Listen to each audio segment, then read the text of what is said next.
Picture this: the year is 1492, and a lone ship cuts through uncharted waters under a sky brimming with stars.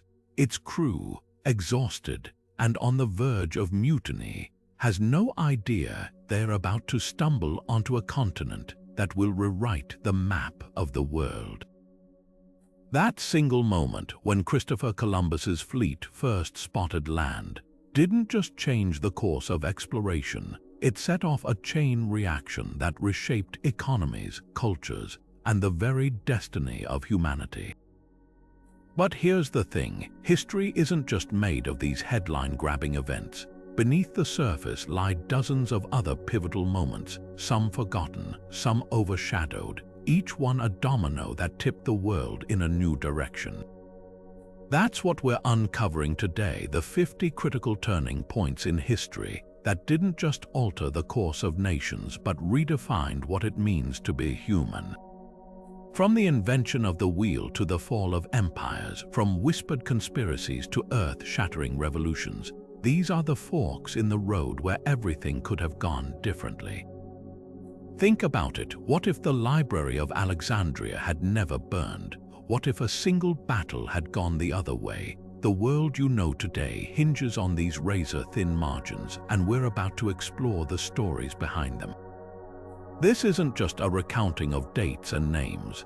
It's a journey into the heart of history's most decisive moments, where luck, ambition, and sheer accident collided to create the modern world. Some of these turning points will be familiar, like the assassination that sparked World War I or the moon landing that united humanity in awe. Others, they're the hidden gems of history, the overlooked leaps and stumbles that quietly shaped everything from your morning coffee to the device in your hand right now. So buckle up, we're diving deep into the moments that made us, and by the end, you'll never see history the same way again.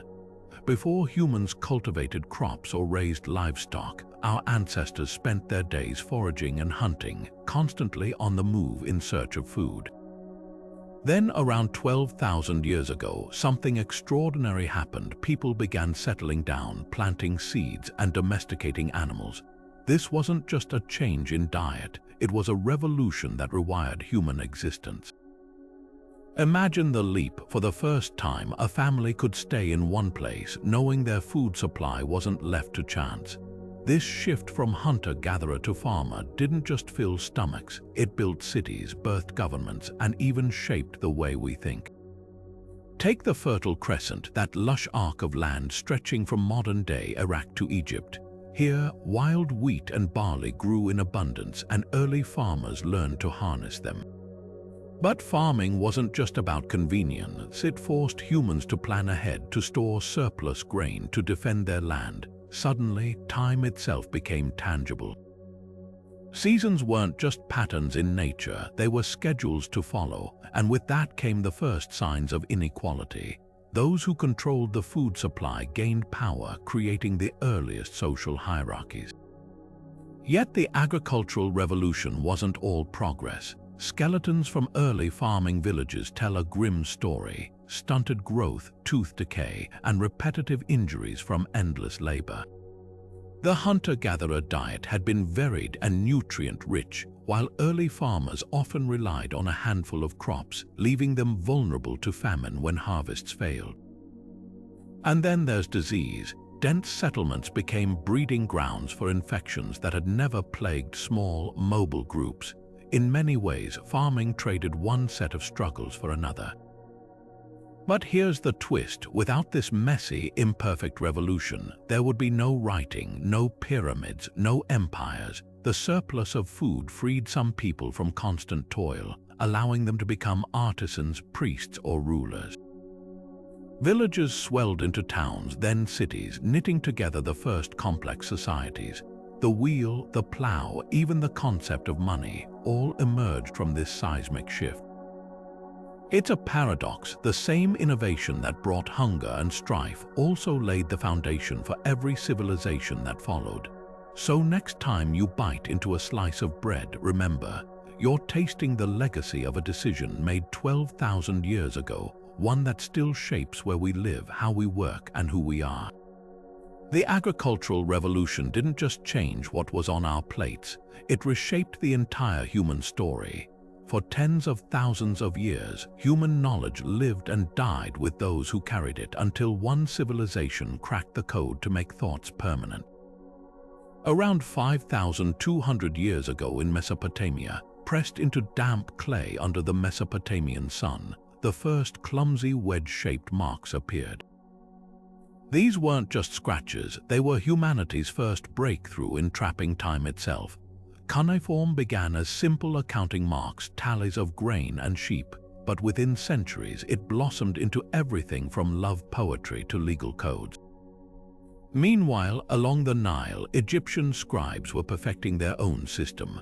Hieroglyphs transformed writing into art with symbols that could represent sounds, objects, or entire concepts.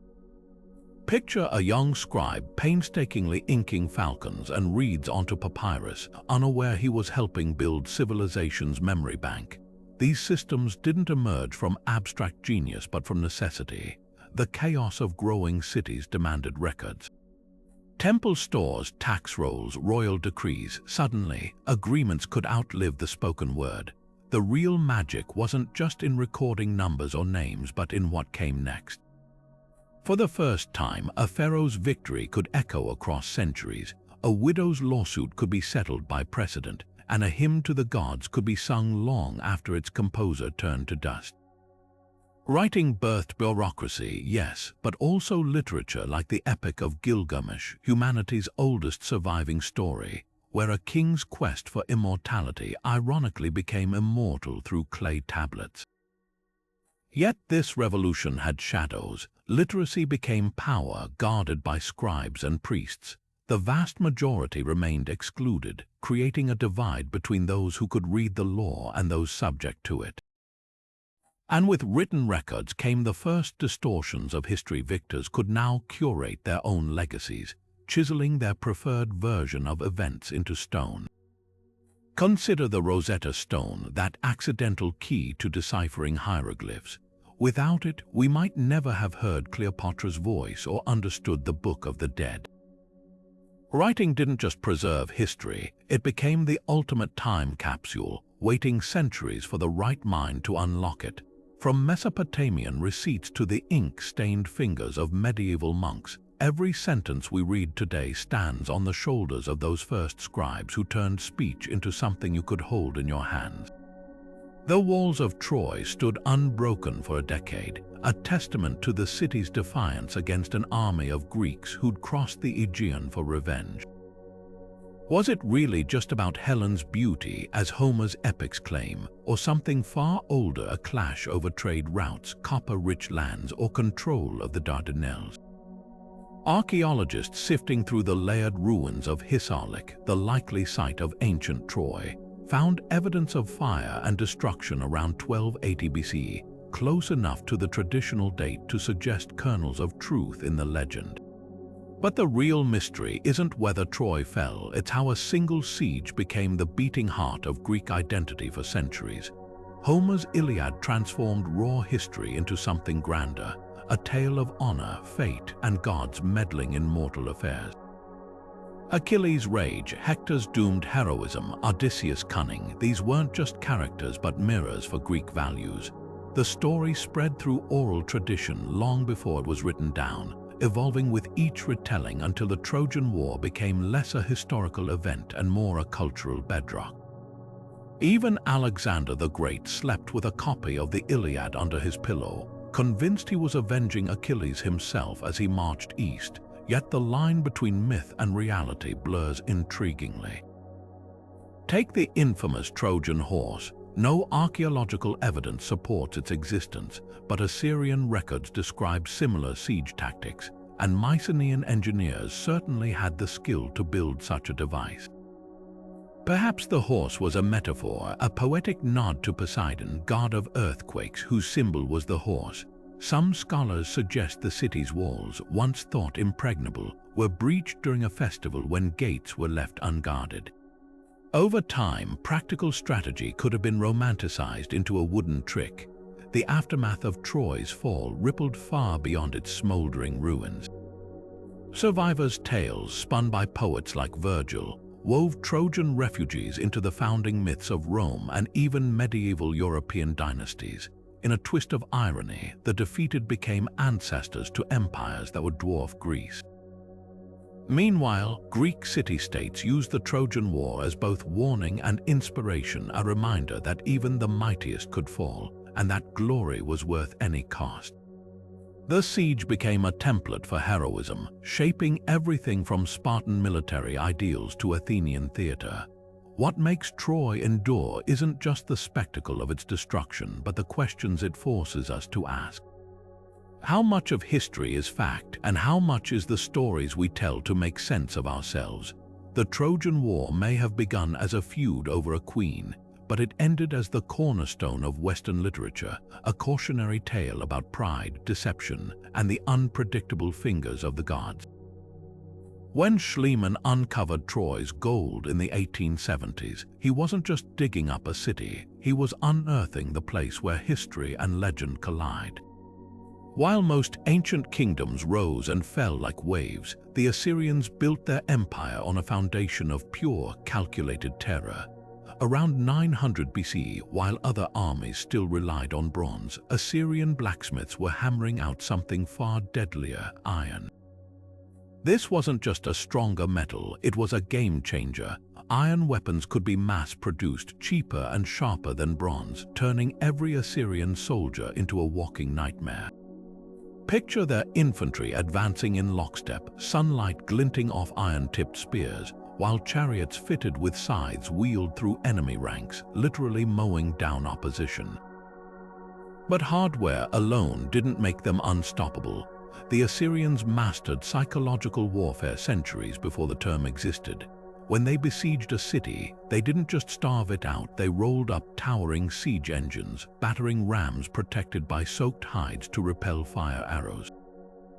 Sappers dug tunnels to undermine walls, while archers rained down arrows from mobile towers, and if a city resisted, the consequences were theatrical in their brutality.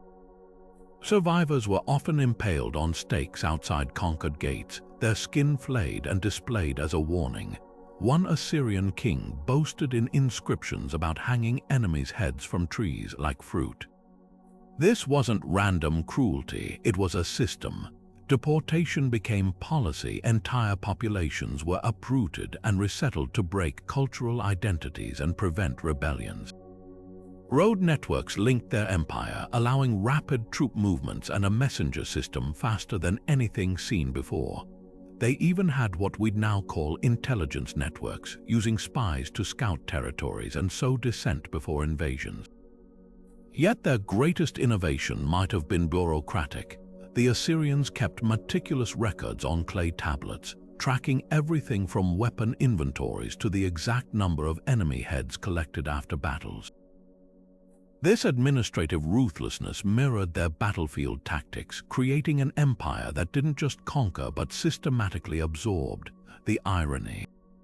Their very efficiency bred hatred. By relying on fear, the Assyrians left no room for loyalty. When their capital Nineveh fell in 612 BC, neighboring powers descended like vultures, erasing almost all traces of their rule. But their legacy endured in the empires that followed, from Babylon's siege engines to Rome's road systems. The Assyrians proved a dark truth: innovation isn't always noble, but it's often brutally effective. In the chaotic twilight of China's spring and autumn period, as warring states tore at the fabric of society, a quiet scholar from Lu province began asking dangerous questions. What if order didn't come from the edge of a sword, but from the bonds between people? Confucius wasn't born into nobility. His family was downwardly mobile, his father a retired soldier, yet his ideas would outlast every dynasty that rose and fell around him. At a time when might made right, he preached something radical. That true power lay in moral virtue, in the rituals that knit communities together, and in rulers who saw themselves as servants rather than tyrants. His teachings, later compiled by disciples in the Analects, weren't abstract philosophy but practical wisdom. Take Ren, often translated as benevolence. For Confucius, this wasn't just kindness, it was the glue of civilization, treating others with the dignity you'd expect for yourself, whether you were a farmer or an emperor. Then there was Lai, the intricate web of rituals governing everything from how to mourn to how to serve tea. These weren't empty gestures, they were the muscle memory of a harmonious society. A leader practicing Lai didn't need brutality to command respect. His conduct inspired it naturally. Education became his great equalizer. In teaching, there should be no distinction between classes, he insisted, opening his school to rich and poor alike. His curriculum, the 6 arts, ranged from archery to music, but at its core was self-cultivation. Unlike rigid caste systems elsewhere, Confucianism suggested merit could trump birthright. Centuries later, this ideal would fuel China's imperial examination system, where even a peasant's son could rise to govern provinces by mastering the classics. Yet his legacy is a paradox. While he championed moral leadership, rulers often weaponized his teachings to justify hierarchy. The mandate of heaven doctrine, which claimed emperors ruled by virtue, conveniently ignored his warnings against corrupt power. And his emphasis on filial piety while fostering family cohesion also entrenched patriarchal structures. When the Qin dynasty burned Confucian texts, they feared not just ideas but their subversive edge, that a society built on ethics might question brute force. Beyond China, his influence rippled across East Asia like a stone cast into a pond. Korean civil exams mirrored China's, Japanese samurai blended Bushido with Confucian duty, and Vietnamese villages organized around his tenets. Even today, when a Singaporean student bows to a teacher or a South Korean CEO invokes collective harmony, they're channeling echoes of that scholar from Lu. Confucius didn't just shape governance, he wired an entire cultural sphere to see stability not in conquest, but in the invisible threads of mutual obligation. His genius lay in understanding that the strongest empires aren't built on walls, but on the unspoken contracts between human hearts. Athens in 508 BC was a city simmering with tension, aristocrats clinging to power, rival clans fighting for control, and common citizens demanding a voice. Then came Cleisthenes, an aristocrat turned revolutionary who didn't just tweak the system but tore it down and rebuilt it from scratch, his radical idea. That governance shouldn't belong to the elite alone, but to the demos, the people. What emerged wasn't just a new government, but the world's first large-scale experiment in direct democracy. Here's how it worked. Instead of dividing power by family ties or wealth, Cleisthenes carved Athens into 140 neighborhoods called demes, then grouped them into 10 tribes. Each tribe was a microcosm of the city, mixing urban port workers with inland farmers and hill-dwelling shepherds. This wasn't just administrative genius, it was social engineering. By forcing diverse groups to collaborate, Cleisthenes broke the old aristocratic factions that had dominated politics. Every year, 500 citizens, 50 from each tribe, were chosen by lottery to serve on the boule, the council that set the agenda for the larger assembly. Now picture the Phoenix, that hillside meeting space where the real magic happened. Any male citizen over 18 could stand before the crowd, propose laws, or argue policy. Votes were decided by raised hands or pebbles dropped into urns, simple, transparent, and shockingly inclusive for its time. Generals like Pericles didn't rule by decree, they had to persuade the crowd again and again. Even ostracism, the infamous banishment by pottery shard, was a democratic tool, a way for citizens to exile overly ambitious leaders before they became tyrants. But the system's brilliance was shadowed by glaring contradictions. While Athenian democracy celebrated equality among citizens, it relied on the brutal exclusion of others. Women couldn't vote, metics resident foreigners paid taxes but had no political voice, and then there were the slaves who made up nearly a third of the population. These weren't just household servants but miners, craftsmen, and rowers in the navy. the backbone of Athenian prosperity, yet denied even basic rights. The assembly's debates about freedom and justice happened while chains clinked in the silver mines of Laurion. The greatest irony, Athens' democracy was born from empire. The wealth that funded its theaters and temples and paid citizens for jury duty came from tributes squeezed out of subject states. The same city that championed free speech for its own people suppressed revolts in its colonies with brutal force. Yet for all its flaws, the experiment left an indelible mark. Rome would later borrow the concept of citizenship. Enlightenment thinkers would idolize Athenian ideals, and modern democracies still grapple with its central question: who truly belongs to the demos? Cleisthenes' system lasted barely 2 centuries before Macedonian kings snuffed it out, but its legacy wasn't in the longevity of institutions. It was the audacious notion that ordinary people, not gods, not kings, could collectively steer the ship of state. That idea would outlast marble statues and golden trophies, echoing wherever someone demands a say in their own future. Alexander the Great drew his last breath in the humid palace of Nebuchadnezzar II at just 32 years old, leaving behind not a successor but a question mark that would unravel his empire. The man who had marched from Greece to India, who fused Persian customs with Macedonian might, who dared to imagine a world united under Hellenic ideals, now lay lifeless, and with him died any hope of unity. His generals, the so-called Diadochi, didn't mourn, they circled like wolves. Within weeks the first cracks appeared. Perdiccas handed Alexander's signet ring, clashed with Meleager over regency. Ptolemy quietly diverted the funeral cortege to Egypt, stealing the body, and with it legitimacy. What followed wasn't just a power struggle, it was the birth pangs of a new era, the Hellenistic Age, where Greek culture would explode across continents like shrapnel from a shattered empire. Division came swiftly. By 300 BC, the empire had fractured into 3 dominant kingdoms: Ptolemaic Egypt, Seleucid Asia, and Antigonid Macedon, each claiming to be Alexander's true heirs. But these weren't mere replicas of the past. The Ptolemies ruled from Alexandria, a city of staggering ambition where the library hoarded scrolls from Athens to India. The Seleucids governed a patchwork of peoples from Syria to the Indus, blending Zoroastrian fire altars with Greek theaters. And Macedon, though diminished, remained the cultural heartbeat, exporting philosophers and mercenaries alike. The irony, Alexander's dream of unity failed, but in its place came something more enduring: 1,000 local fusions. Greek became the lingua franca from the Nile to the Himalayas, not by sword but by utility. A Jewish merchant in Jerusalem might quote Homer. A Bactrian king minted coins with Greek gods on one side and Buddhist symbols on the other.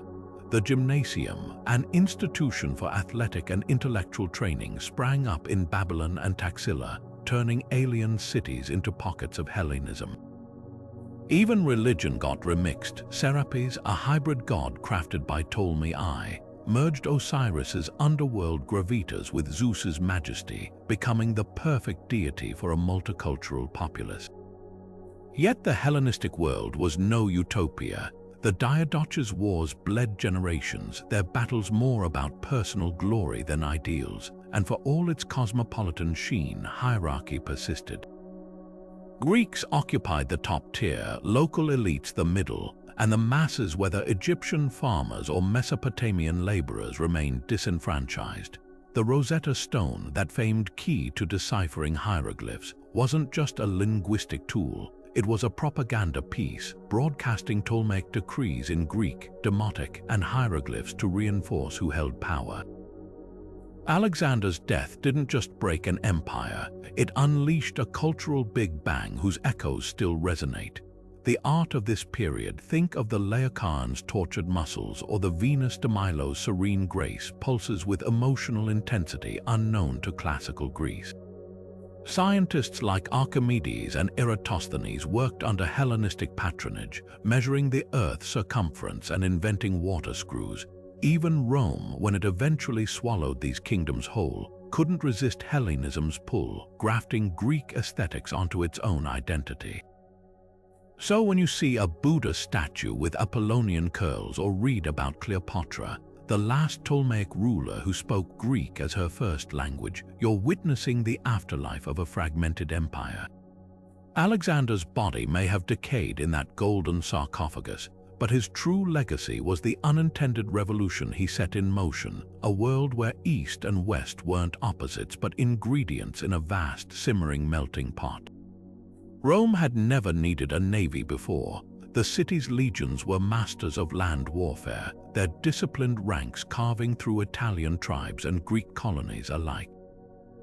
But in 264 BC, a cry for help from Sicilian mercenaries plunged Rome into uncharted waters literally.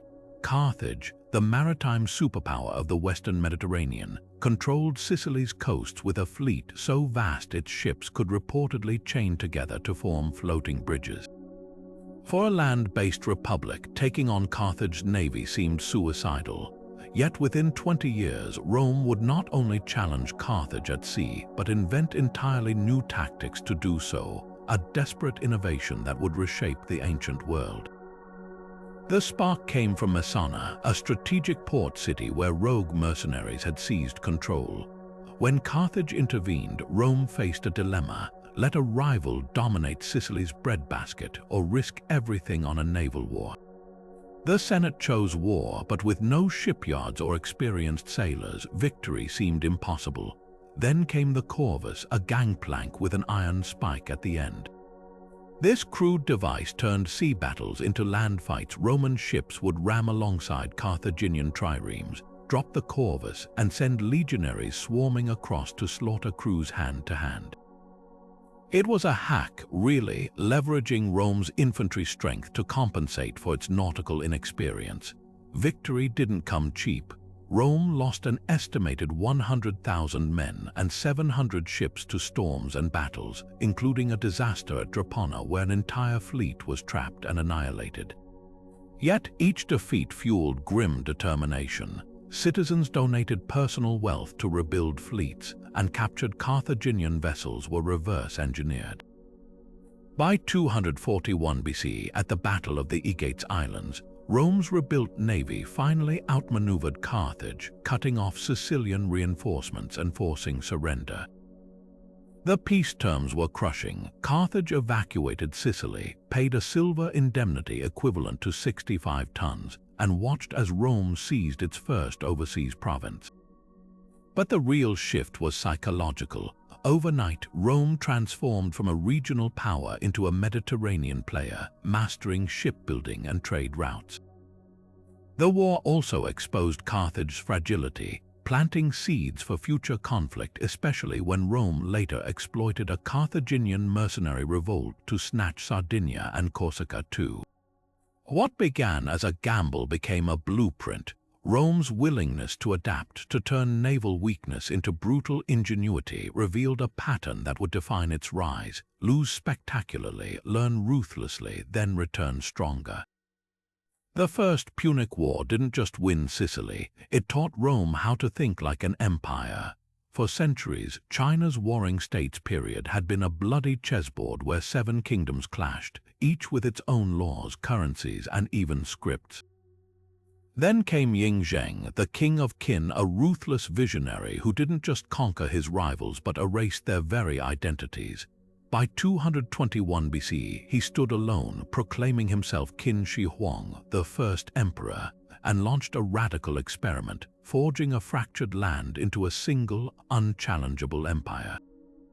His methods weren't subtle. Standardization became his weapon. Every cart's axle had to match Qin measurements so they'd fit the same ruts on imperial roads. Bronze coins were melted down and recast with square holes in the center, threaded onto strings for easy counting. Even writing was streamlined, with the messy variety of regional scripts replaced by the clean lines of small seal script.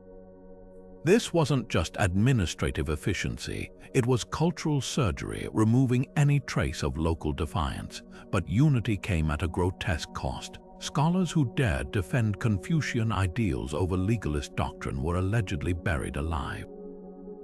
Books not aligned with state ideology, poetry, philosophy, histories of rival states fed bonfires in a deliberate memory holocaust. The emperor's obsession with control extended beyond the living. His mausoleum, guarded by the now famous terracotta army, was a subterranean mirror of his empire. Discovered in 1974 by farmers digging a well, the 8,000 lifelike soldiers weren't just art, they were a statement. Each figure had unique facial features, possibly modeled after real conscripts, yet they stood in perfect formation, their clay hands once gripping real weapons. Recent scans reveal the tomb complex may stretch over 38 square miles, with rivers of mercury simulating the Yellow and Yangtze, and booby traps waiting for grave robbers. The paradox of Qin Shi Huang's rule is how much brilliance coexisted with brutality. That same standardization that erased cultures also enabled commerce to flourish. Merchants no longer needed conversion tables for weights or scripts. His Great Wall, pieced together from older fortifications, became both shield and symbol. Even his roads, engineered with 3 layers of compacted earth, were so durable some survive today. Yet the emperor's paranoia grew with his power. He drank mercury-laced elixirs promised by alchemists to grant immortality, ironically hastening his death at 49. His dynasty collapsed within 4 years, but the blueprint remained centralized rule, Mandarin as a unifying language, the very idea of China as a singular entity. The Han dynasty that followed kept his framework while softening its edges, proving that even the harshest foundations could, with time, bear something enduring. Qin Shi Huang didn't just unite a territory, he invented the template for what a unified China would mean for millennia. Jerusalem simmered under Roman occupation in the year 33, a tinderbox of religious fervor and political tension. Then came the seismic moment, a provincial preacher from Nazareth, having stirred crowds with talk of a kingdom, not of this world, was nailed to a cross between 2 thieves. To Rome, this was routine, just another rebel silenced. To the handful of followers huddled in fear, it was catastrophe. Yet within 3 centuries, that same crucifixion would be carved onto the standards of emperors, its theological ripple effects forever altering the spiritual and political map of Europe and the Near East. How did an execution meant to extinguish a movement become the cornerstone of history's most influential religion? At its heart was a paradox the early Christians called the scandal of the cross. Crucifixion wasn't just death, it was Rome's ultimate humiliation, reserved for slaves and insurgents. The idea that God would choose this as salvation's instrument defied all logic. Jewish tradition expected a conquering Messiah, not a suffering servant. Greek philosophy scorned the notion of divinity embracing human frailty. Yet Paul, the movement's most unlikely convert, transformed this stumbling block into a rallying cry. In his letters, the cross became victory disguised as defeat, a divine trade where Christ's sacrifice atoned for humanity's brokenness. This theology of grace, accessible to anyone regardless of birthright, gave the faith explosive appeal. The resurrection narrative fueled its spread. Eyewitness accounts of an empty tomb and risen Jesus, whether taken as literal event or profound metaphor, offered something radical, hope beyond oppression. For enslaved people, it promised dignity. For women, it provided rare leadership roles as house church patrons. And for Gentiles, it eliminated the dietary and circumcision laws that had made Judaism difficult to adopt. By the time Nero blamed Christians for Rome's fire in 64, the sect had already woven itself into the empire's fabric, meeting in catacombs and wealthy homes alike, their fish symbols scratched onto walls as a covert rallying sign. Political upheaval proved oddly fertile ground. When Rome's Temple of Jupiter burned in 69, followed by Jerusalem's destruction in 70, traditional cults faced crisis. Christianity, decentralized and portable, thrived in the chaos. It offered community during plagues when Christians famously stayed to nurse the sick. By the 3rd century, despite waves of persecution, it had reached Britain, Ethiopia, and India. Then came Constantine's vision before the Battle of Milvian Bridge in 312, reportedly seeing Christ's cross in the sky with the words, "In this sign conquer." His subsequent conversion didn't just legalize Christianity, it merged church and state in a partnership that would define medieval Europe. The crucifixion's legacy is a study in ironies. A tool of imperial terror became a symbol of liberation. A marginalized Jewish sect birthed a global faith that would both inspire and oppress. The cross, once a mark of shame, now hangs as jewelry and tops cathedrals, proof that history's turning points often hide in moments the world dismisses as insignificant. From the Crusades to the Civil Rights Movement, from Bach's St. Matthew Passion to a farmer's whispered prayer, that Friday in Jerusalem echoes wherever hope insists on blooming in the shadow of violence. For 800 years, the walls of Rome had never been breached. Barbarians might raid the provinces, but the eternal city itself stood untouched, a marble embodiment of imperial might. Then, on August 24, 410, the unthinkable happened. Alaric's Visigoths, a people Rome had alternately fought and hired as mercenaries for decades, streamed through the Salarian Gate not as invaders, but as liberators of their own oppressed kin. The Gothic king had tried negotiation first, demanding land and recognition for his people. When Emperor Honorius refused, Alaric did what no enemy had achieved since the Gauls in 390 BC. He sacked the capital of the world. The assault was shocking in its restraint, at least by ancient standards. Churches were spared thanks to Alaric's Arian Christianity, and while palaces were looted, there was no widespread slaughter. Yet the psychological impact was seismic. Jerome, writing from Bethlehem, lamented that the city which conquered the world has itself been conquered. Augustine crafted his monumental City of God in response, arguing that Rome's true glory lay not in empire but in faith. The event exposed a hard truth: Rome's invincibility had always been a carefully maintained illusion. What made 410 a turning point wasn't the physical damage but the unraveling it symbolized. The Western Empire had already been hollowed out. Emperors ruled from Ravenna, not Rome, and legions relied on Germanic foederati for manpower. But when the Goths carted away treasures, including the spoils of Jerusalem's temple, it was as if they were stripping the veneer off Rome's myth of eternity. The Senate, that thousand-year-old institution, became a ceremonial shell. Provinces began looking to local strongmen, not distant emperors, for protection. Alaric died just months later, his burial site secretly diverted by slaves in a riverbed to prevent desecration, a fitting metaphor for Rome's own fading grandeur. Though the empire limped on for another 66 years, the sack marked the moment Europe stopped believing in its immortality. The road still led to Rome, but now they also led away into a world where Goths, Vandals, and Franks would rewrite the map. The old order hadn't just been challenged, its aura of inevitability had dissolved like morning mist off the Tiber. Mecca in 622 was a city boiling over with tension. Muhammad, a merchant-turned-prophet, had spent 13 years preaching monotheism to a polytheistic elite whose power was tied to the Kaaba's idols. Facing assassination plots and the loss of his key protector, Abu Talib, Muhammad made a desperate night escape, climbing out his back window as assassins waited at the door.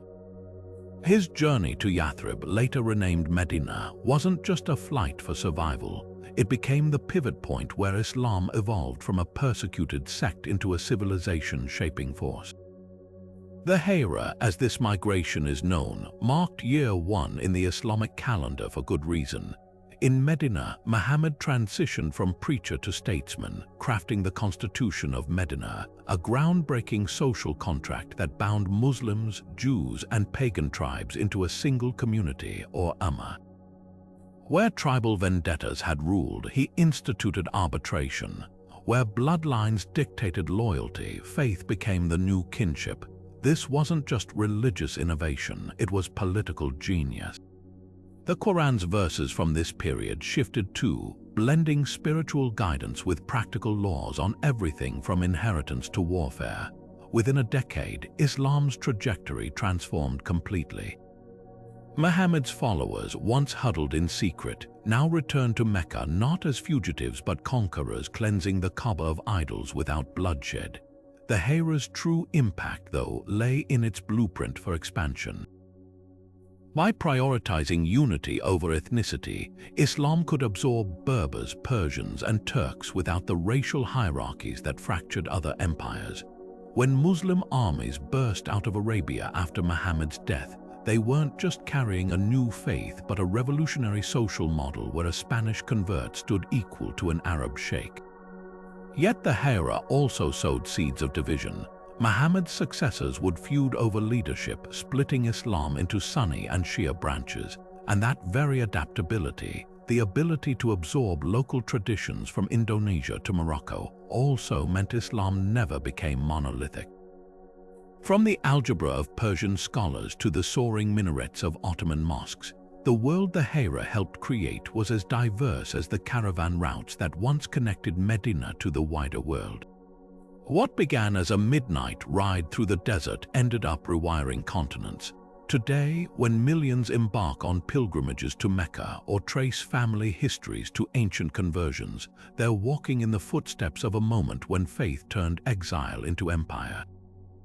Autumn winds howled across the plains of central France in 732 as two forces collided near Poitiers, one riding the momentum of 100 years of conquest, the other fighting to halt what seemed an unstoppable tide.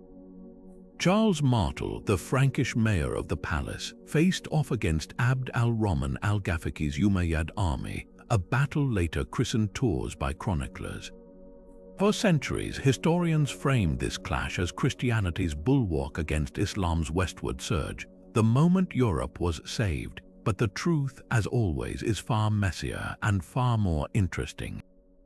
The Umayyad advance had been breathtaking. From their lightning seizure of Spain in 711, Muslim forces pushed north into Aquitaine, sacking Bordeaux and outmaneuvering local lords with their superior cavalry. Yet this wasn't some monolithic Islamic juggernaut. It was a stretched, thin expeditionary force, more interested in plunder than permanent conquest. Abd al-Rahman's troops, a mix of Berber horsemen and Arab elites, operated like medieval special forces, fast, lethal, but vulnerable to supply disruptions. Martel, meanwhile, had spent years consolidating power through brutal efficiency, forging a hardened core of infantry who could hold formations against charging horses. When the two met, it wasn't ideology but terrain that decided the fight. The Franks chose wooded high ground, neutralizing the Umayyad cavalry's advantage and forcing them into a grinding infantry melee where al-Rahman fell. His army retreated south, never again venturing so deep into Francia. But was this truly the decisive turning point textbooks claim? The Save Europe narrative largely stems from centuries later, when chroniclers like the Mozarabic Chronicle framed Martel as Christendom's shield. In reality, Umayyad forces were already overextended internal revolts in North Africa, and the Berbers' resentment of Arab privilege sapped their resources. The real credit might belong to geography and logistics. The Pyrenees formed a natural barrier, and maintaining supply lines across them during European winters proved untenable. Even if Martel had lost, it's unlikely the Umayyads could have held territory north of the Loire for long. The battle's true legacy lies in what it set in motion. Martel's victory cemented Frankish dominance, paving the way for his grandson Charlemagne's empire, a polity that would define medieval Europe's political shape. It also deepened the cultural divide between Christian North and Muslim South, hardening borders that had once been porous. Arab geographers soon labeled these lands the distant wilderness, shifting their gaze eastward. Yet framing Tours as a clash of civilizations oversimplifies a more nuanced reality. Trade between Muslim Spain and Christian Europe never ceased, and ideas flowed both ways. The battle didn't so much save Europe as nudge it onto a different path, one where fragmentation, not conquest, became its defining trait. Christmas Day in the year 800 should have been like any other in Rome, a mass honoring Christ's birth, not the birth of an empire. But as Charlemagne, king of the Franks, knelt in prayer at Old St. Peter's Basilica, Pope Leo Roman III pressed a golden crown onto his brow and declared him Emperor of the Romans. The crowd erupted in cheers, but the man at the center of this drama reportedly bristled. Later chronicles claim Charlemagne insisted he wouldn't have entered the church had he known the Pope's plan.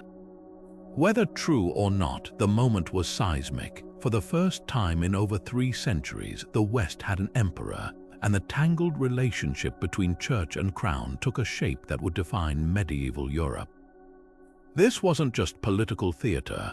Charlemagne had spent decades forging his realm through blood and diplomacy, crushing Saxon pagans, annexing Lombard Italy, and carving a domain that stretched from the Pyrenees to the Danube. His court at Aachen buzzed with scholars plucked from monasteries across Europe, men like Alcuin of York, who standardized handwriting into the clear Carolingian minuscule script that made ancient texts legible again. Monks painstakingly copied crumbling Latin manuscripts, preserving everything from Virgil's poetry to Roman agricultural manuals. Even the architecture echoed Rome's glory. Charlemagne's Palatine Chapel, modeled after Ravenna's Byzantine churches, stood as a stone manifesto of renewed imperial ambition. Yet the coronation's brilliance masked delicate power plays. Leo Roman III, freshly rescued from Roman mutineers by Charlemagne's forces, needed the Franks' muscle to stay on Peter's throne. By crowning Charlemagne, he entwined papal survival with imperial might, but at a cost future popes would insist they alone could confer imperial titles, while emperors would argue their authority came directly from God. This tension would erupt centuries later in investiture conflicts and excommunications, but for now, it created a fragile equilibrium. Charlemagne's empire crumbled within generations, split by squabbling grandsons at Verdun in 843. Yet the idea it unleashed proved indestructible.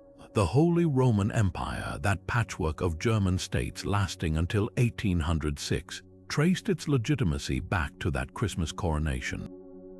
More profoundly, Charlemagne's blending of Germanic warrior culture, Roman administration, and Christian piety became Europe's cultural DNA.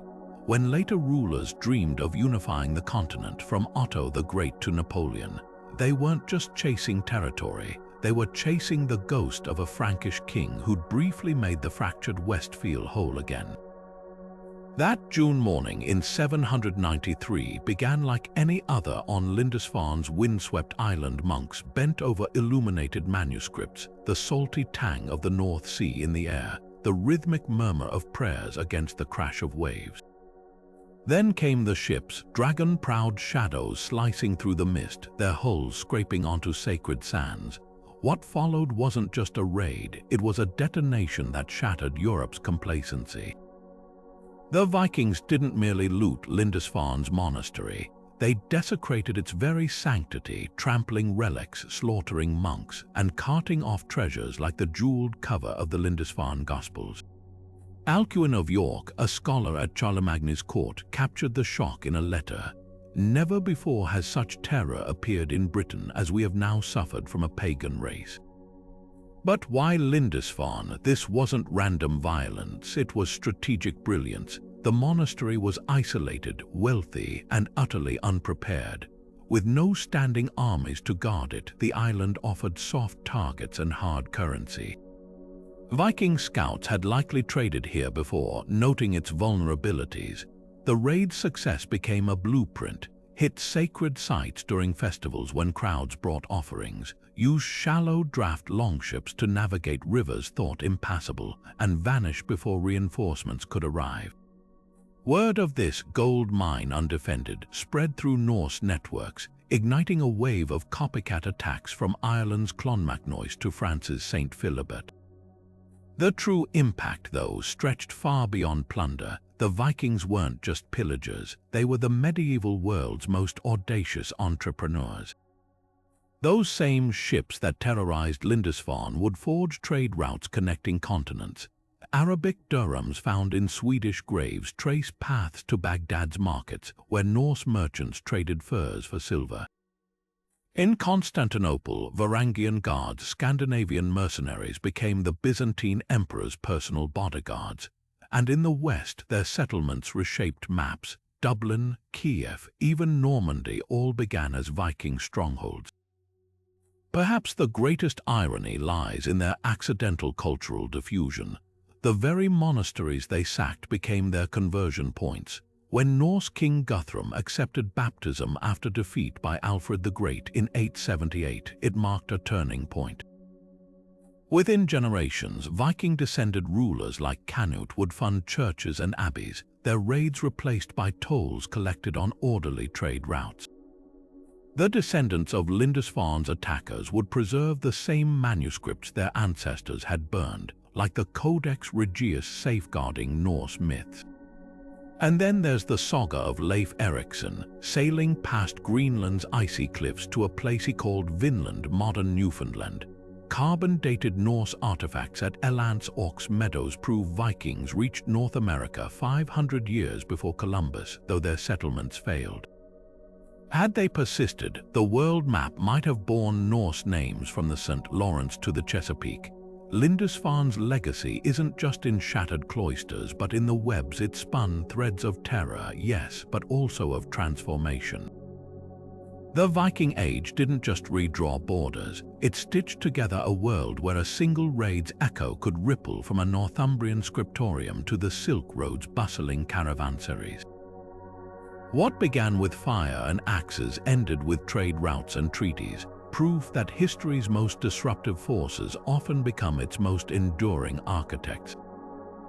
The air inside Hagia Sophia hung thick with tension on July 16, 1054, as Cardinal Humbert of Silva Candida strode toward the altar, in his hand a parchment, not a plea for unity but a declaration of war by ink. As the Latin cleric slapped the bull of excommunication onto the holy table, condemning Patriarch Michael Cedularius and his followers as heretics, he unknowingly set a fracture in stone. The Great Schism didn't begin with a bang, but with the slow burn of centuries-old grievances between Rome and Constantinople, where theology, politics, and cultural pride collided to split Christianity in two. At its core were two visions of sacred authority. Rome's Pope claimed supremacy as Peter's successor, inheriting Christ's charge to feed my sheep. Constantinople's patriarchs saw themselves as first among equals in a collective of bishops, heirs to the Byzantine tradition where emperor and church shared power like twin pillars. The rift wasn't just about who led, but how they led. Latin clergy's celibacy versus Greek priests' marriages, unleavened bread in Western Eucharist versus leavened in the East, even the filioque clause in the Nicene Creed, where Rome insisted the Holy Spirit proceeded from the Father and the Son, a tweak Constantinople rejected as overreach. Geography deepened the divide. While Rome grappled with barbarian invasions, Byzantium flourished as a bulwark of Hellenic learning and trade. The East resented Western barbarians meddling in refined theological debates. The West dismissed Byzantine emperors as puppeteers of the Church. When Norman invaders pressured Greek churches in southern Italy to adopt Latin rites, Cedularius retaliated by shutting down Roman Rite churches in Constantinople, a power play that turned liturgical differences into open hostility. Yet the schism's true catalyst was arguably political. Months before Humbert's theatrics at Hagia Sophia, Pope Leo Roman IX had died, leaving his legates without official authority. Their excommunication was technically invalid, yet the damage stuck. The Patriarch convened a synod, burning the bull and excommunicating Humbert in return. What might have been another temporary spat became permanent thanks to rising anti-Latin sentiment in Byzantium and Crusader atrocities yet to come. Like the Fourth Crusade's sack of Constantinople in 1204, where Christian knights looted icons and mounted the imperial throne with a prostitute. The consequences rippled far beyond theology. Divided Christendom weakened Byzantine appeals for aid against the Ottomans, contributing to Constantinople's fall in 1453. It fueled rival missionary efforts, with Orthodox and Catholic converts clashing from the Balkans to the Levant. Even today, attempts at reconciliation like 1965's mutual revocation of excommunications can't erase centuries of separate development. The schism didn't just split a religion, it shaped civilizations, proving that when faith fractures, the cracks can outlast empires. Dawn broke over Senlac Hill on October 14, 1066, revealing two armies locked in a deadly stalemate. King Harold Godwinson's Anglo-Saxon housecarls, battle-hardened from crushing a Viking invasion weeks earlier, formed their trademark shield wall, a bristling fortress of interlocked oak and iron. Across the field, William of Normandy's mixed force of Frankish knights, Breton archers, and mercenaries faced a problem: how to crack a formation that had repelled invaders for centuries. What followed wasn't just a battle, but a masterclass in medieval warfare improvisation, where feints, terrain, and sheer endurance decided the fate of England. William's first gambit archers peppering the shield wall failed miserably. Saxon shields deflected arrows like rain off a roof. Next came the infantry charge, a hammer blow meant to weaken defenses before cavalry finished the job. But Harold's men, fighting on home soil with their backs to the forest, held firm. Then disaster nearly struck the Normans. A rumor spread that William had fallen, causing his left flank to panic. Sensing collapse, some Saxons broke ranks to pursue fleeing Bretons, exactly what William wanted. This wasn't retreat, it was theater. The Duke ripped off his helmet, bellowing, "Look at me. I live," while his cavalry wheeled around to slaughter overextended Saxons. The feigned retreat, a tactic honed against Angevin rebels, became Hastings' turning point. Victory at Hastings didn't guarantee control. William spent years crushing rebellions from York to Exeter, using castles, then rare in England, as instruments of domination. Prefabricated wooden forts erected in weeks evolved into stone monstrosities like the Tower of London, projecting Norman power into the skyline. Yet for all his brutality, William proved a surprisingly pragmatic ruler. The Domesday Book, that astonishing 11th century census, wasn't just a tax grab but a fusion of Anglo-Saxon record-keeping with Norman administrative rigor. Saxon sheriffs kept their jobs, while French became the language of court and Latin the tongue of law. The cultural alloy forged in this conquest still echoes. Norman arches graced Saxon churches, Anglo-Norman legal hybrids birthed common law, and the English language absorbed thousands of French words: beef from boeuf, justice from justice. Even the monarchy became a hybrid. William styled himself as Edward the Confessor's rightful heir, not a foreign usurper. The conquest wasn't an erasure but a collision, one that created a kingdom neither purely Saxon nor wholly Norman, but something entirely new. When modern Britons debate their identity, they're still wrestling with the legacy of that blood-soaked autumn day. In the summer of 1095, Pope Urban Roman II stood before a crowd in the French countryside and lit a fire that would burn for centuries. His speech at Clermont wasn't just a call to arms, it was a masterstroke of persuasion, blending spiritual promises with earthly rewards. Deus vult. "Oh, God wills it," became the rallying cry for knights and peasants alike, all hungry for redemption, land, or sheer adventure. But beneath the veneer of holy war lay a tangle of motives: Byzantine emperors desperate for mercenaries, younger sons seeking estates they couldn't inherit at home, and Italian merchants eyeing Levantine trade routes. The First Crusade wasn't a single campaign but a wave of chaos, beginning with the disastrous People's Crusade, a ragtag mob that slaughtered Jewish communities in the Rhineland before being annihilated in Anatolia. When the professional armies finally marched, their journey was a gauntlet of thirst, starvation, and betrayals. At Antioch, after an 8-month siege, the Crusaders stumbled upon a relic, the holy lance said to have pierced Christ's side. Whether divine intervention or clever morale booster, it worked. Emaciated and outnumbered, they routed a Seljuk relief force in a battle so improbable that chroniclers claimed saints fought alongside them. Yet the Crusades' darkest hour came next, when rival factions bickered over control of the city, delaying their advance to Jerusalem until the scorching summer of 1099. The siege of Jerusalem revealed the Crusaders at their most brutal and devout. Ladders scaled walls at dawn, defenders poured boiling oil from the battlements. When the city fell on July 15th, the slaughter shocked even medieval chroniclers. Blood ran up to the ankles in the streets, according to one account, as Crusaders massacred Muslims and Jews alike in the Al-Aqsa Mosque. Yet in their eyes, this wasn't savagery but purification, a reclaiming of Christ's birthplace from infidel hands.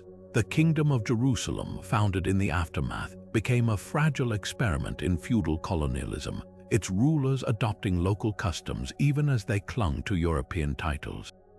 The Crusades' legacy is a study in contradictions. It temporarily united a fractured Christendom but deepened animosity with Byzantium after Crusaders swore oaths to the emperor, then kept conquered lands for themselves. It birthed military orders like the Knights Templar, who began as monk warriors protecting pilgrims and ended as bankers and power brokers.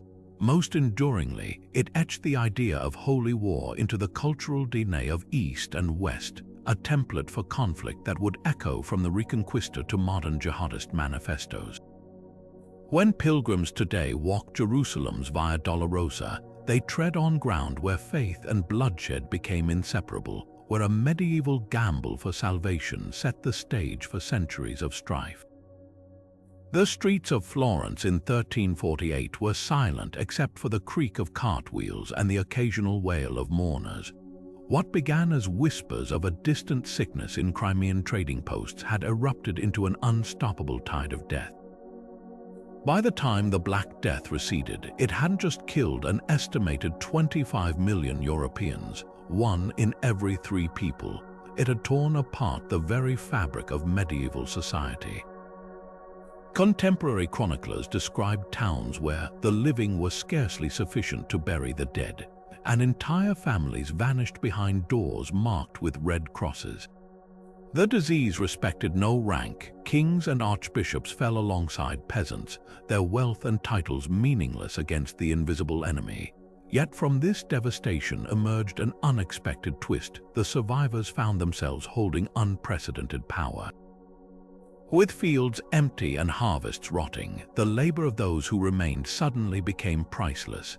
Landlords who once dictated terms now faced workers bold enough to demand higher wages or simply walk away to better offers.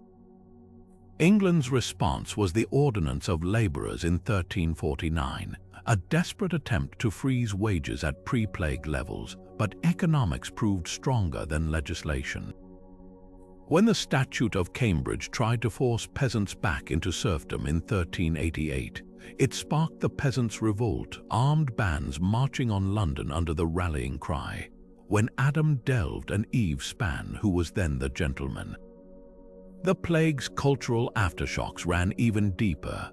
Artists turned from stylized religious icons to visceral depictions of suffering, like the Danse Macabre frescoes showing skeletons leading emperors and monks alike to the grave. The Catholic Church, unable to explain why prayers and relics failed to stop the pestilence, saw its authority erode, paving the way for later reformers. Even language transformed. The word quarantine entered the lexicon from the Venetian practice of isolating ships for 40 days. What made the Black Death a true turning point wasn't just the scale of death but the cracks it revealed in feudalism's foundations. The scarcity of laborers accelerated the decline of serfdom, while the sudden mobility of survivors seeded the roots of urbanization. When the world as you know it ends in a few horrific years, the old rules no longer apply, and sometimes amid the chaos, the powerless discover their leverage. The plague didn't just reshape Europe's population, it reshaped the very idea of what a life was worth.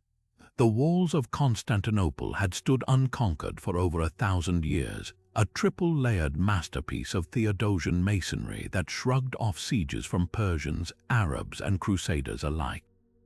But on April 6, 1453, maimed Roman II cannons boomed with a sound the city had never heard before. The Ottoman Sultan, just 21 years old, had commissioned a Hungarian engineer to build a monster, a 27-foot bombard named Basilica that could hurl stone balls weighing 1,200 pounds.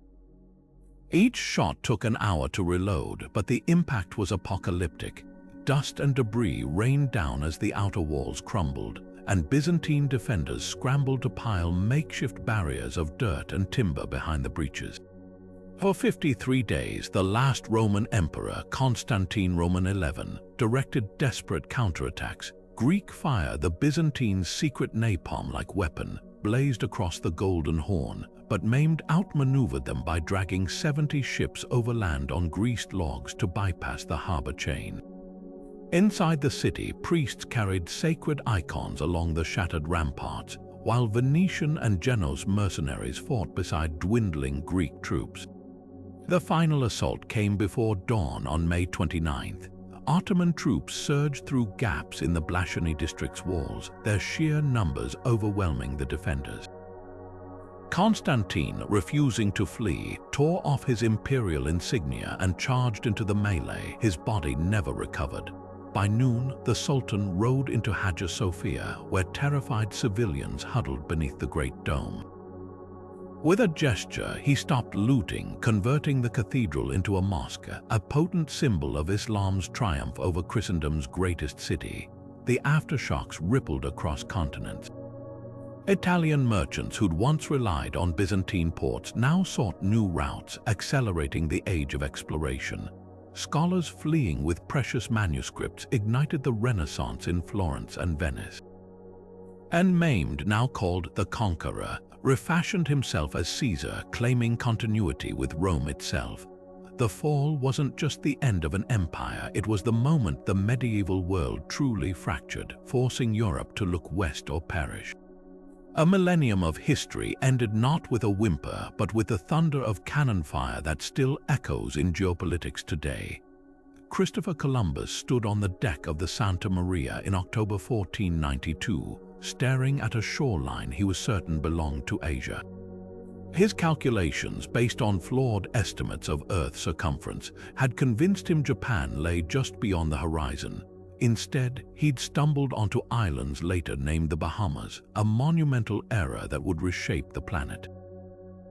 The man hailed as a visionary navigator was, in truth, stubbornly wrong about nearly everything: the distance, the geography, even the people he called Indians. But accuracy mattered less than consequence. That first contact between Europe and the Americas unleashed forces far beyond Columbus's comprehension. What historians now call the Columbian Exchange, an ecological revolution as transformative as any war or invention. Within decades of that landing, the world became a chaotic laboratory of cross-continental swaps. Spanish galleons carried tomatoes from the Andes to Italy, transforming Mediterranean cuisine. West African yams took root in the American South, while European wheat and sugarcane choked out native crops in the Caribbean. Horses, extinct in the Americas for millennia, galloped back onto the plains through Spanish imports, reshaping native hunting cultures overnight. But the exchange wasn't just about food and livestock, it was also a silent massacre. Smallpox, measles, and influenza diseases Europeans had built some immunity to ravaged indigenous populations with apocalyptic ferocity. The Taino people Columbus first encountered likely numbered in the hundreds of thousands. Within 50 years, their population collapsed to near extinction, victims of pathogens they had no defenses against. Columbus himself never grasped the scale of disruption he'd set in motion. Obsessed with gold and titles, he governed Hispaniola with such brutality that even Spanish authorities arrested him for atrocities. Yet his voyages became a blueprint for conquest, inspiring waves of explorers who justified exploitation under the guise of faith and civilization. The silver extracted from Potosi's mines would flood global markets, while the transatlantic slave trade, fueled by labor demands on sugar plantations, drew millions of Africans into the nightmare of forced migration. The true legacy of 1492 isn't a heroic tale of discovery but a cautionary one about unintended consequences. When Columbus crossed the Atlantic, he didn't just connect two worlds, he fused them violently, irrevocably.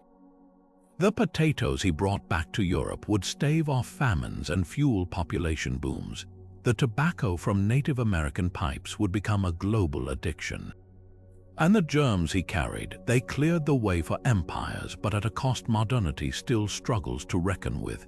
History remembers the date, but the deeper story lies in the aftershocks, how a single voyage set the stage for the unequal, interconnected world we inhabit today. Wittenberg's castle church door might as well have been the first social media feed. When Martin Luther nailed his 95 Theses to that wooden surface on October 31, 1517, he wasn't just protesting indulgences, he was launching history's first viral revolt. The 34-year-old monk, tormented by doubts about salvation, had drafted an academic critique of church corruption in Latin, intending a scholarly debate. But Luther's words escaped his control thanks to an innovation as disruptive in its day as the Internet, Gutenberg's printing press. Within weeks, his arguments were translated into German, mass-produced on cheap pamphlets, and passed hand to hand through crowded market squares. Like a medieval meme, Luther's ideas spread faster than the church could burn them. This was more than theology, it was a media revolution. Before the press, controlling information meant controlling scribes. Now a single pamphlet could be duplicated 10,000 times, smuggled in bales of cloth, or sung as rhyming couplets by traveling merchants. Luther grasped this power instinctively. While church officials drafted ponderous rebuttals in ornate Latin, he fired back in the gritty vernacular of German miners and housewives. His translation of the New Testament into everyday language sold over 200,000 copies by 1530, a staggering number for the era. For the first time, spiritual authority wasn't handed down from bishops. It was printed, priced, and debated in taverns. Yet the Reformation's fire couldn't be contained to pulpits and pamphlets. When peasant revolts erupted across Germany, citing Luther's priesthood of all believers to challenge feudal lords, the movement splintered. Luther himself recoiled, condemning the violence in his blistering pamphlet against the murderous, thieving hordes of peasants. Princes, however, saw opportunity. Protestantism became a tool to seize church lands and shake off papal taxes. The Holy Roman Empire fractured along confessional lines, setting the stage for the 30 Years' War, a conflict so brutal it reduced parts of Germany to cannibalism and killed nearly 20% of Central Europe's population. The irony is profound. A man seeking to purify faith unintentionally unleashed forces that prioritized politics over piety. Calvin's Geneva became a theocratic police state, while Henry Roman VIII's break with Rome had more to do with annulling marriages than sola scriptura. Even Luther's legacy twisted in unexpected ways. His emphasis on biblical literacy fueled education reforms, but his late-career anti-Semitic writings became Nazi propaganda centuries later. The Reformation didn't just split Christendom, it normalized the idea that authority could and should be questioned. Every time someone challenges a mainstream narrative today, they're walking through the door Luther nailed his theses to, whether they know it or not. Looking back, the true shockwave wasn't theological disagreement, those had existed for centuries. It was the democratization of doubt, the irreversible shift from a world where truth was dictated to one where it could be debated in public, in print, and eventually in blood. The summer of 1588 should have been Spain's crowning moment. King Philip II, ruler of the world's most powerful empire, had assembled an armada so vast its sails blotted out the horizon. 130 ships bristling with cannons, carrying 19,000 soldiers and 8,000 sailors. Their mission: sail up the English Channel, link up with Spanish forces in the Netherlands, and invade Protestant England to depose Elizabeth I. On paper, it was unstoppable. But history rarely follows the script. What followed wasn't just a naval battle. It was a collision of arrogance, innovation, and sheer meteorological luck that would tilt global power toward England for centuries. The Spanish Armada's troubles began long before the first cannon fired. Their commander, the Duke of Medina Sidonia, was a talented administrator but had never commanded a fleet, a last-minute replacement after the original admiral's death. Worse, Spain's ships were designed for transporting treasure, not warfare. Their towering galleons, optimized for boarding actions in calm Mediterranean waters, lumbered awkwardly in the Atlantic swells. England's navy, by contrast, had spent years refining sleek, race-built galleons under John Hawkins's direction. These vessels traded towering castles for lower silhouettes and heavier guns, allowing them to outmaneuver and outgun their opponents at range. When the fleets finally clashed near Plymouth in late July, Spain's rigid crescent formation crumbled under English harassment. The Spanish couldn't close the distance for boarding, their preferred tactic, while English gunners pounded them from afar. Medina Sidonia pressed on toward Calais, only to find the Duke of Parma's invasion army trapped by Dutch blockades. Then came the turning point. On the night of August 7th, the English launched 8 fire ships, blazing hulks packed with pitch and gunpowder, into the anchored armada. Panic ripped through the Spanish ranks as captains cut their cables to escape, scattering the fleet into the North Sea. This is where the legend of the Protestant wind was born. As the disorganized Spanish tried to regroup, a ferocious gale drove them north around Scotland and Ireland. Without reliable charts for those treacherous coasts, ships foundered on rocks or ran aground. Survivors who made it ashore faced hostile locals or starvation. Of the original armada, barely 67 limped home, many with crews so ravaged by disease and thirst they barely had strength to drop anchor. Spain's defeat wasn't just about bad weather or poor planning. It exposed a seismic shift in naval warfare. England's focus on artillery and maneuver marked the dawn of a new era where ship design and tactical flexibility trumped sheer numbers. The victory turbocharged English confidence, paving the way for colonial ventures like Jamestown and the East India Company. Meanwhile, Spain, though still formidable, began its slow decline, overextended by endless wars and a rigid adherence to past glories. The Armada's failure didn't just save Protestant England, it lit the fuse for Britain's future empire, proving sometimes the wind of change blows hardest when you least expect it. It began with a defenestration, an act so bizarre it sounds like legend, but witnesses swore it happened. On May 23, 1618, Protestant nobles in Prague, furious over Catholic encroachments, stormed the royal castle and threw 2 imperial governors and their secretary out a 3rd-story window. They survived the 70-foot drop, allegedly landing in a dung heap, but the symbolic message was clear. Tensions between Reformation and counter-Reformation factions had reached the breaking point. What should have been a regional dispute in Bohemia instead ignited the 30 Years' War, a conflagration that would consume Central Europe, kill nearly a third of its population, and leave maps unrecognizable. At its core, this was a war of layered identities: religious, political, dynastic. The Holy Roman Empire, that patchwork of 300 semi-independent states, became the battleground where Lutheran princes clashed with the Catholic Habsburg Emperor Ferdinand Roman II, who dreamed of restoring papal supremacy. But faith quickly tangled with territory. When Protestant Sweden's warrior King Gustavus Adolphus invaded in 1630, it wasn't just to defend fellow Lutherans, it was to check Habsburg power and seize Baltic ports. France, despite being Catholic, bankrolled Protestant armies to weaken its Austrian rivals. What started as a holy war morphed into a naked power struggle, where alliances shifted like desert sands and mercenaries changed sides for better pay. The battlefield tactics reflected this brutal evolution. Gone were the chivalric ideals of earlier centuries. This was total war waged against civilians. Marauding armies employed the Kriegskunst, scorched earth strategies designed to starve opponents into submission. Villages were torched, fields salted, wells poisoned. Contemporary diaries describe survivors eating bark or resorting to cannibalism. In Württemberg, the population plummeted from 450,000 to just 100,000. Artists like Jacques Callot captured the horror in etchings like The Miseries of War, showing peasants hanged from trees and soldiers looting churches.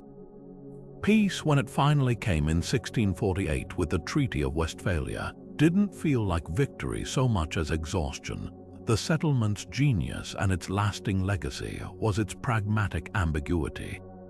Princes could choose their realm's religion, cuius regio, ius religio, but minority faiths gained limited protections. Switzerland and the Dutch Republic won formal independence, while France gobbled up Habsburg lands. Most crucially, the idea of state sovereignty was born, with nations recognized as the ultimate authorities within their borders, a concept that still underpins international law today. Yet the war's deepest scars were demographic. Some regions took a century to recover their pre-war populations. The Holy Roman Empire limped on, but its power was gutted, paving the way for Prussia's rise. And the conflict's sheer senselessness birthed a new cynicism. Volumes like Grimmelschos and Simplicius Simplicissimus mocked the notion of glory, portraying war as chaos where the only winners were crows feasting on corpses. When modern diplomats invoke Westphalian order, they're referencing not just a treaty but the moment Europe learned the cost of letting ideology override humanity, a lesson written in ash and blood. London held its breath in November 1688 as Dutch Stadtholder William of Orange waded ashore at Torbay with 15,000 troops. What made this invasion extraordinary wasn't its scale, but its eerie lack of resistance. King James' Roman II's own army, including his nephew, the Duke of Marlborough, deserted in droves. Even the Royal Navy defected, their ships hoisting orange pennants in solidarity. Within weeks, James fled to France, his throne collapsing like a rotten floorboard underfoot. Historians call it the Glorious Revolution because barely a drop of blood was shed, but its consequences reshaped power structures far beyond England's shores, laying groundwork for the modern constitutional state. At its heart, this was a rebellion against absolutism. James Roman II, a Catholic king ruling a fiercely Protestant nation, had grown increasingly authoritarian, packing courts with loyalists, issuing decrees bypassing parliament, and even arresting bishops who opposed his declaration of indulgence granting religious freedom. To the English elite, this smelled of Louis Roman XIV-style tyranny, a horror freshly witnessed across the Channel where the Sun King had revoked Protestant rights and built Versailles as a monument to unchecked power. When James produced a male heir in 1688, guaranteeing a Catholic succession, powerful nobles secretly invited William, a Protestant champion married to James's daughter Mary, to intervene. The revolution's brilliance lay in its legal framing. Unlike the messy regicide of Charles I, this transfer of power came wrapped in parchment. The Bill of Rights 1689 wasn't just a list of grievances, it was a binding contract between Crown and Parliament. No longer could monarchs suspend laws, levy taxes, or maintain standing armies without legislative consent. Judges gained independence from royal whim, and frequent parliaments became mandatory. Crucially, it barred Catholics from the throne, a discriminatory clause not repealed until 2015. But one that eased Protestant fears of backsliding. Enlightenment philosophers took note. John Locke, who'd fled England under James, returned to publish his two treatises of government, arguing that rulers derived authority from the people's consent, a direct rebuttal to divine right monarchy. His ideas would later echo in Thomas Jefferson's quill when drafting the Declaration of Independence. Across Europe, the spectacle of a king peacefully deposed by his own subjects sent shockwaves through royal courts. Even Voltaire, visiting England in the 1720s, marveled at how Parliament could clip the wings of royalty without plucking its feathers. Yet the glorious revolution's glow obscures darker corners. While England celebrated bloodless transition, its aftermath saw brutal suppression of Catholic revolts in Ireland and Scotland. The Bank of England, founded in 1694 to fund William's wars, birthed modern finance but also entangled the state with creditors' interests. And for all its talk of liberty, the system upheld property qualifications that excluded 95% of Englishmen from voting. What made 1688 truly revolutionary wasn't the coup itself, but the precedent it set. By proving power could change hands without chaos, it turned politics from a divine drama into a negotiable process. When colonists in Boston tossed tea into the harbor 85 years later, they weren't just rejecting taxes. They were invoking the spirit of a revolution that taught the world constitutions could be stronger than kings. The clatter of mechanized looms in 18th century Britain didn't just weave cloth, it unraveled centuries of tradition. In the damp mill towns of Lancashire and Yorkshire, inventions like James Hargreaves' spinning jenny and Richard Arkwright's water frame transformed cotton production from a cottage craft into an industrial juggernaut. A single worker could now spin 80 threads simultaneously, a feat that would have taken dozens of hands just years earlier. But this revolution wasn't just about efficiency. It rewired the very relationship between time, labor, and human dignity. Factories, those cathedral-like structures of brick and iron, became the new epicenters of power. Arkwright's Cromford Mill, operational day and night with shifts timed by clock towers, introduced a radical concept: productivity divorced from sunlight. The rhythms of agrarian life, seasons dictating work, families laboring together, gave way to the relentless pace of steam engines. Workers now lived by the whistle, their lives measured in productivity quotas. And no one felt this shift more acutely than children. Accounts from parliamentary investigations in the 1800s read like horror scripts. 5-year-olds crawled beneath whirring machines to clear jammed threads, risking mangled limbs for 12-hour shifts. Orphans from London workhouses were apprenticed to mills, their small hands prized for delicate tasks like threading bobbins. The air hung thick with cotton dust, clogging lungs already weakened by malnutrition. Mortality rates in industrial cities like Manchester soared, with average life expectancy for laborers plummeting to just 17 years lower than in medieval times. Yet this grim reality coexisted with dazzling progress. The same canals that transported raw cotton also carried Enlightenment ideas, linking thinkers like Adam Smith to industrialists like Josiah Wedgwood. New middle-class suburbs bloomed with gaslit streets, while railways, another offshoot of the revolution, began stitching cities together. The irony was brutal. The wealth that built museums and funded scientific societies flowed from factories where workers couldn't afford shoes. The revolution's legacy is a paradox we still grapple with today. Those textile mills birthed modern capitalism, consumer culture, and even labor rights. The first trade unions formed in response to their abuses. When we swipe smartphones made in 21st century factories, we're heirs to a system forged in those Lancashire mills, where progress and pain were two sides of the same spinning jenny. The Industrial Revolution didn't just change how things were made, it redefined what society was willing to sacrifice for the future. The odds stacked against the American rebels in 1776 seemed insurmountable. Britain boasted the world's most powerful navy, battle-hardened troops, and a vast empire fueling its war machine. The Continental Army, by contrast, was a patchwork of farmers, merchants, and idealists led by a Virginia planter with more experience surveying land than commanding armies. Yet within 7 years, this ragtag force would outmaneuver a superpower not through brute strength, but by mastering the asymmetrical warfare that defines underdog victories to this day.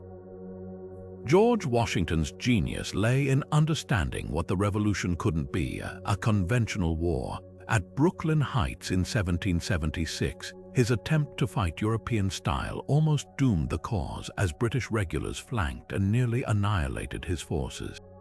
The desperate nighttime retreat across the East River, saved by a miraculous fog, and Colonel John Glover's Marblehead mariners taught a brutal lesson: survival mattered more than territory. From then on, Washington waged a war of attrition, picking fights only when the terrain favored his raiders. At Trenton, Hessian mercenaries learned this the hard way when Continental troops crossed the icy Delaware on Christmas night, catching them off guard after holiday revelry. But the true game-changer wasn't just guerrilla tactics, it was France's entry after Saratoga. Benedict Arnold's furious charge up Bimy's Heights before his infamous betrayal convinced Versailles that rebels could win. French gold, guns, and the Comte de Rochambeau's professional troops transformed the conflict from a colonial revolt into a global war, stretching British resources from the Caribbean to India. The Royal Navy, once unchallenged, now faced Admiral de Grasse's fleet blockading Chesapeake Bay, cutting off Cornwallis's escape at Yorktown in 1781. The siege itself was a masterpiece of coalition warfare. French engineers directed trench works while Washington staged diversionary attacks. When British officers marched out to surrender, their band reportedly played "The World Turned Upside Down," an apt summary. The rebels' victory wasn't just military, it was ideological. By proving that a people could govern themselves without kings, they ignited revolutions from Haiti to Latin America, rewriting the rules of power forever. Paris in the summer of 1789 was a tinderbox of desperation and hope.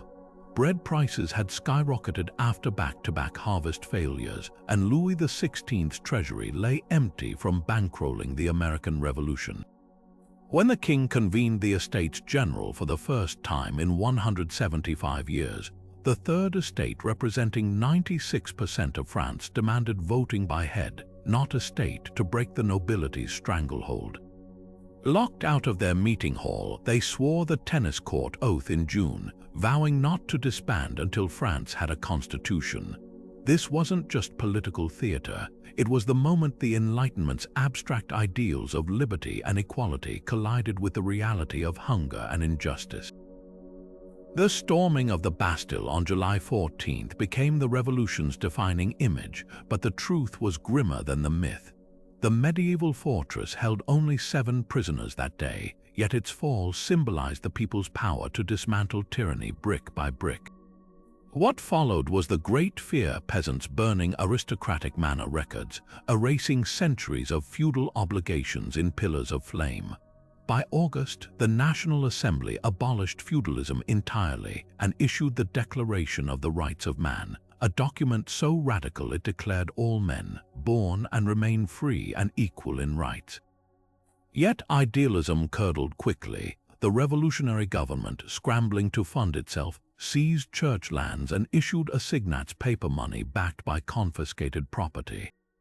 When Louis and Marie Antoinette attempted to flee in 1791, disguised as servants in a coach toward Austria, their capture at Varennes exposed the monarchy's duplicity. Radicals like Maximilien Robespierre, who once opposed the death penalty, now argued the king's execution was necessary to purify the nation. The guillotine, designed as a humane killing machine, became the revolution's grim metronome, its blade dropping for Louis in January 1793 with a sound one witness described as like a sigh. The terror that followed was bureaucracy turned lethal. The Committee of Public Safety, led by Robespierre, enforced virtue through the law of suspects, allowing arrests without evidence. Former allies like George's Danton fell to the blade, their final speeches drowned out by drum rolls. In the Vendée, revolutionary armies drowned thousands in barges to suppress royalist revolts. The revolution began to consume its own, culminating in Robespierre's own execution in July 1794 after he demanded yet more purges. Thermidore's backlash brought a more moderate government, but the chaos left an opening for an ambitious young general who'd made his name at Toulon. Napoleon Bonaparte's rise was the revolution's paradoxical finale. A Corsican outsider who rose through merit, not birth, he preserved revolutionary reforms like the Napoleonic Code while crowning himself emperor in 1804. His wars spread nationalism and abolished feudal laws across Europe, even as his conquests drained France of a generation of men. The revolution that began with cries for liberty ended with an autocrat, proof that revolutions rarely conclude as they begin, but their tremors reshape the world long after the guillotine rust. August nights in Saint-Domingue were thick with the scent of burning sugarcane, a signal that history was about to pivot. In 1791, as French planters debated revolutionary ideals of liberty in Paris, the enslaved Africans who harvested their coffee and sugar took those words at face value. Under the leadership of figures like Toussaint Louverture, a formerly enslaved coachman turned military strategist, what began as a coordinated uprising on plantations morphed into the Haitian Revolution, the only slave revolt to shatter colonial rule and forge a new nation. Yet freedom's price would be calculated in blood, gunpowder, and a ransom the world has yet to fully reckon with. The rebels' tactics were as brutal as their oppression. French soldiers reported facing armies that moved like shadows, using the mountainous terrain and voodoo networks to coordinate strikes. Former slaves who'd never held weapons mastered guerrilla warfare, torching plantations that fed France's economy. By 1793, with the colony in chaos, Louverture made a cold-eyed gamble. He allied with Spain, then switched to France when the revolutionary government abolished slavery. His brilliance lay in playing empires against each other until he effectively ruled Saint-Domingue himself, drafting a constitution in 1801 that declared autonomy while nominally acknowledging France. Napoleon's response revealed colonialism's hypocrisy. Despite France's own revolution, he sent 43,000 troops under his brother-in-law General Leclerc to restore slavery. The campaign descended into horror. French soldiers drowned prisoners in weighted sacks, rebels buried invaders alive, yellow fever slaughtered Europeans unused to the tropics, while Louverture's arrest and death in a French dungeon only fueled fiercer resistance. By late 1803, the remnants of Leclerc's army limped home, defeated by Jean-Jacques Dessalines' forces at the Battle of Vertières. On January 1, 1804, Dessalines tore the white stripe from the French flag, creating Haiti's red and blue banner and declaring independence with a warning: never again shall a colonist or European set foot here as master. But true sovereignty proved elusive. France refused recognition unless Haiti paid 150 million francs, 10 times its annual revenue, as compensation to former slaveholders. This independence debt, enforced by gunboat diplomacy, strangled Haiti's economy for over a century. When the final payment was made in 1947, it had siphoned roughly 21 billion in today's dollars from the hemisphere's poorest nation. The US and Europe, fearful of slave revolts at home, embargoed Haiti into isolation. Yet the revolution's echoes couldn't be contained. It inspired Nat Turner's rebellion, terrified Brazilian planters, and forced Napoleon to sell Louisiana to fund his failing wars.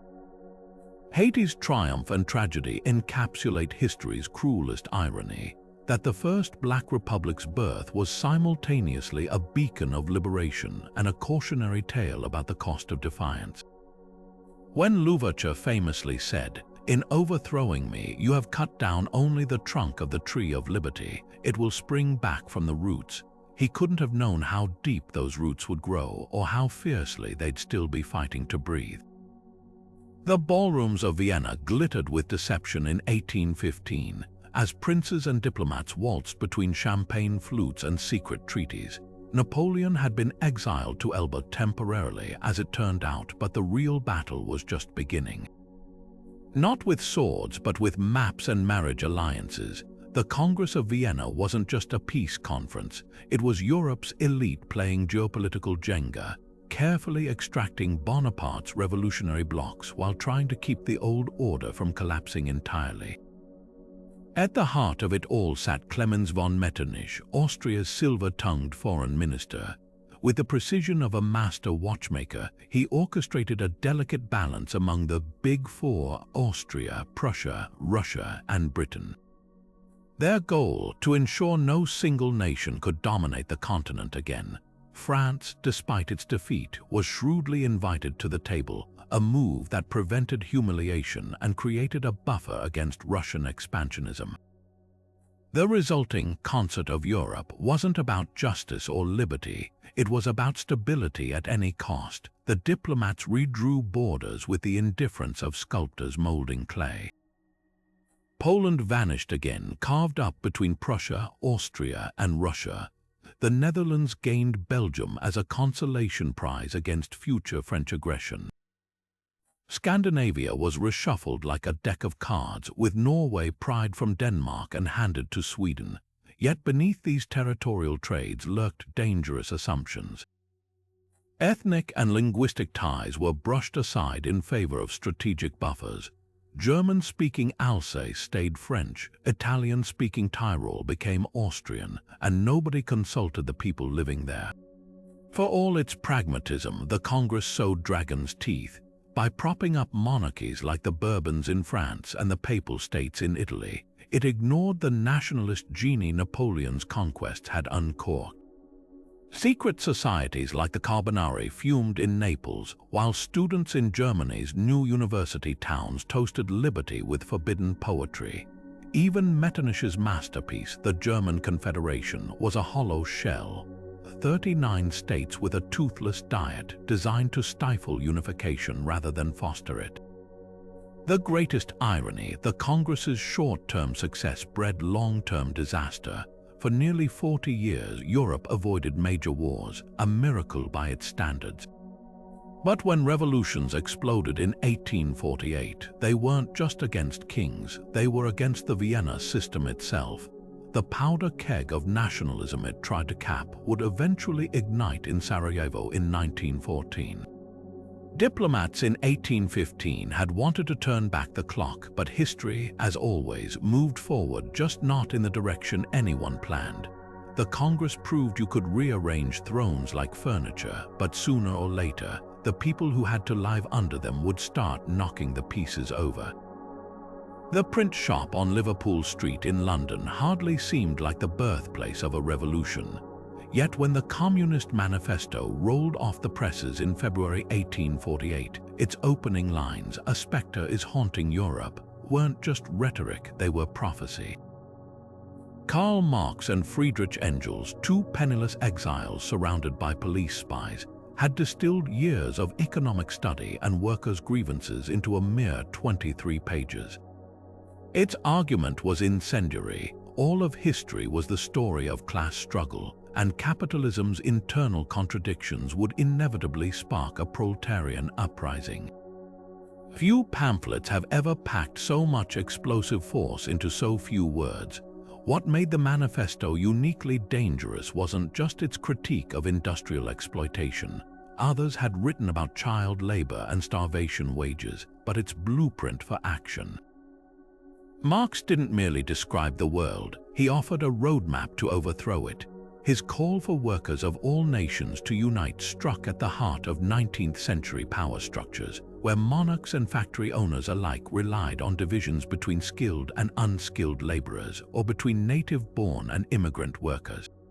The timing couldn't have been more explosive. Within weeks of its publication, revolutions erupted from Paris to Budapest, toppling kings and briefly raising the red flag over city halls. Though these uprisings were crushed, the manifesto had already escaped its bindings, smuggled into coal mines and textile mills by radical organizers who saw their struggles reflected in its pages. By the late 19th century, Marx's ideas had mutated to fit local contexts. In Russia, Lenin adapted them to a peasant society Marx never envisioned, arguing that a disciplined vanguard party could shortcut capitalism entirely. In Germany, social democrats used Marxist rhetoric to push for labor reforms rather than revolution, while anarchists like Bakunin twisted his theories to reject all state power. Even the labor movement's more moderate wings, British trade unions, American craft guilds, borrowed the language of class consciousness to demand 8-hour workdays and safer factories. The manifesto's brilliance lay in its flexibility. It became a mirror for every oppressed group's aspirations, whether they sought to storm palaces or bargain for better wages. The 20th century turned Marx's words into seismic reality. The Bolsheviks brandished the manifesto as a battle cry in 1917, rewriting an empire's rules overnight. Mao's Little Red Book later distilled Marx's dense theories into peasant-friendly slogans, fueling China's long march. Yet these revolutions often betrayed Marx's vision. He'd imagined industrial workers leading the charge, not rural guerrillas, and his dream of a withering away of the state curdled into Stalinist terror and Cambodian killing fields. Even in the capitalist West, Marx's spectre forced reforms. New Deal programs and European welfare states emerged as elites scrambled to prevent revolution by granting crumbs from the table. Today, the manifesto's legacy is a paradox. Its most fervent experiments, Soviet Russia, North Korea, collapsed into dysfunction or dictatorship.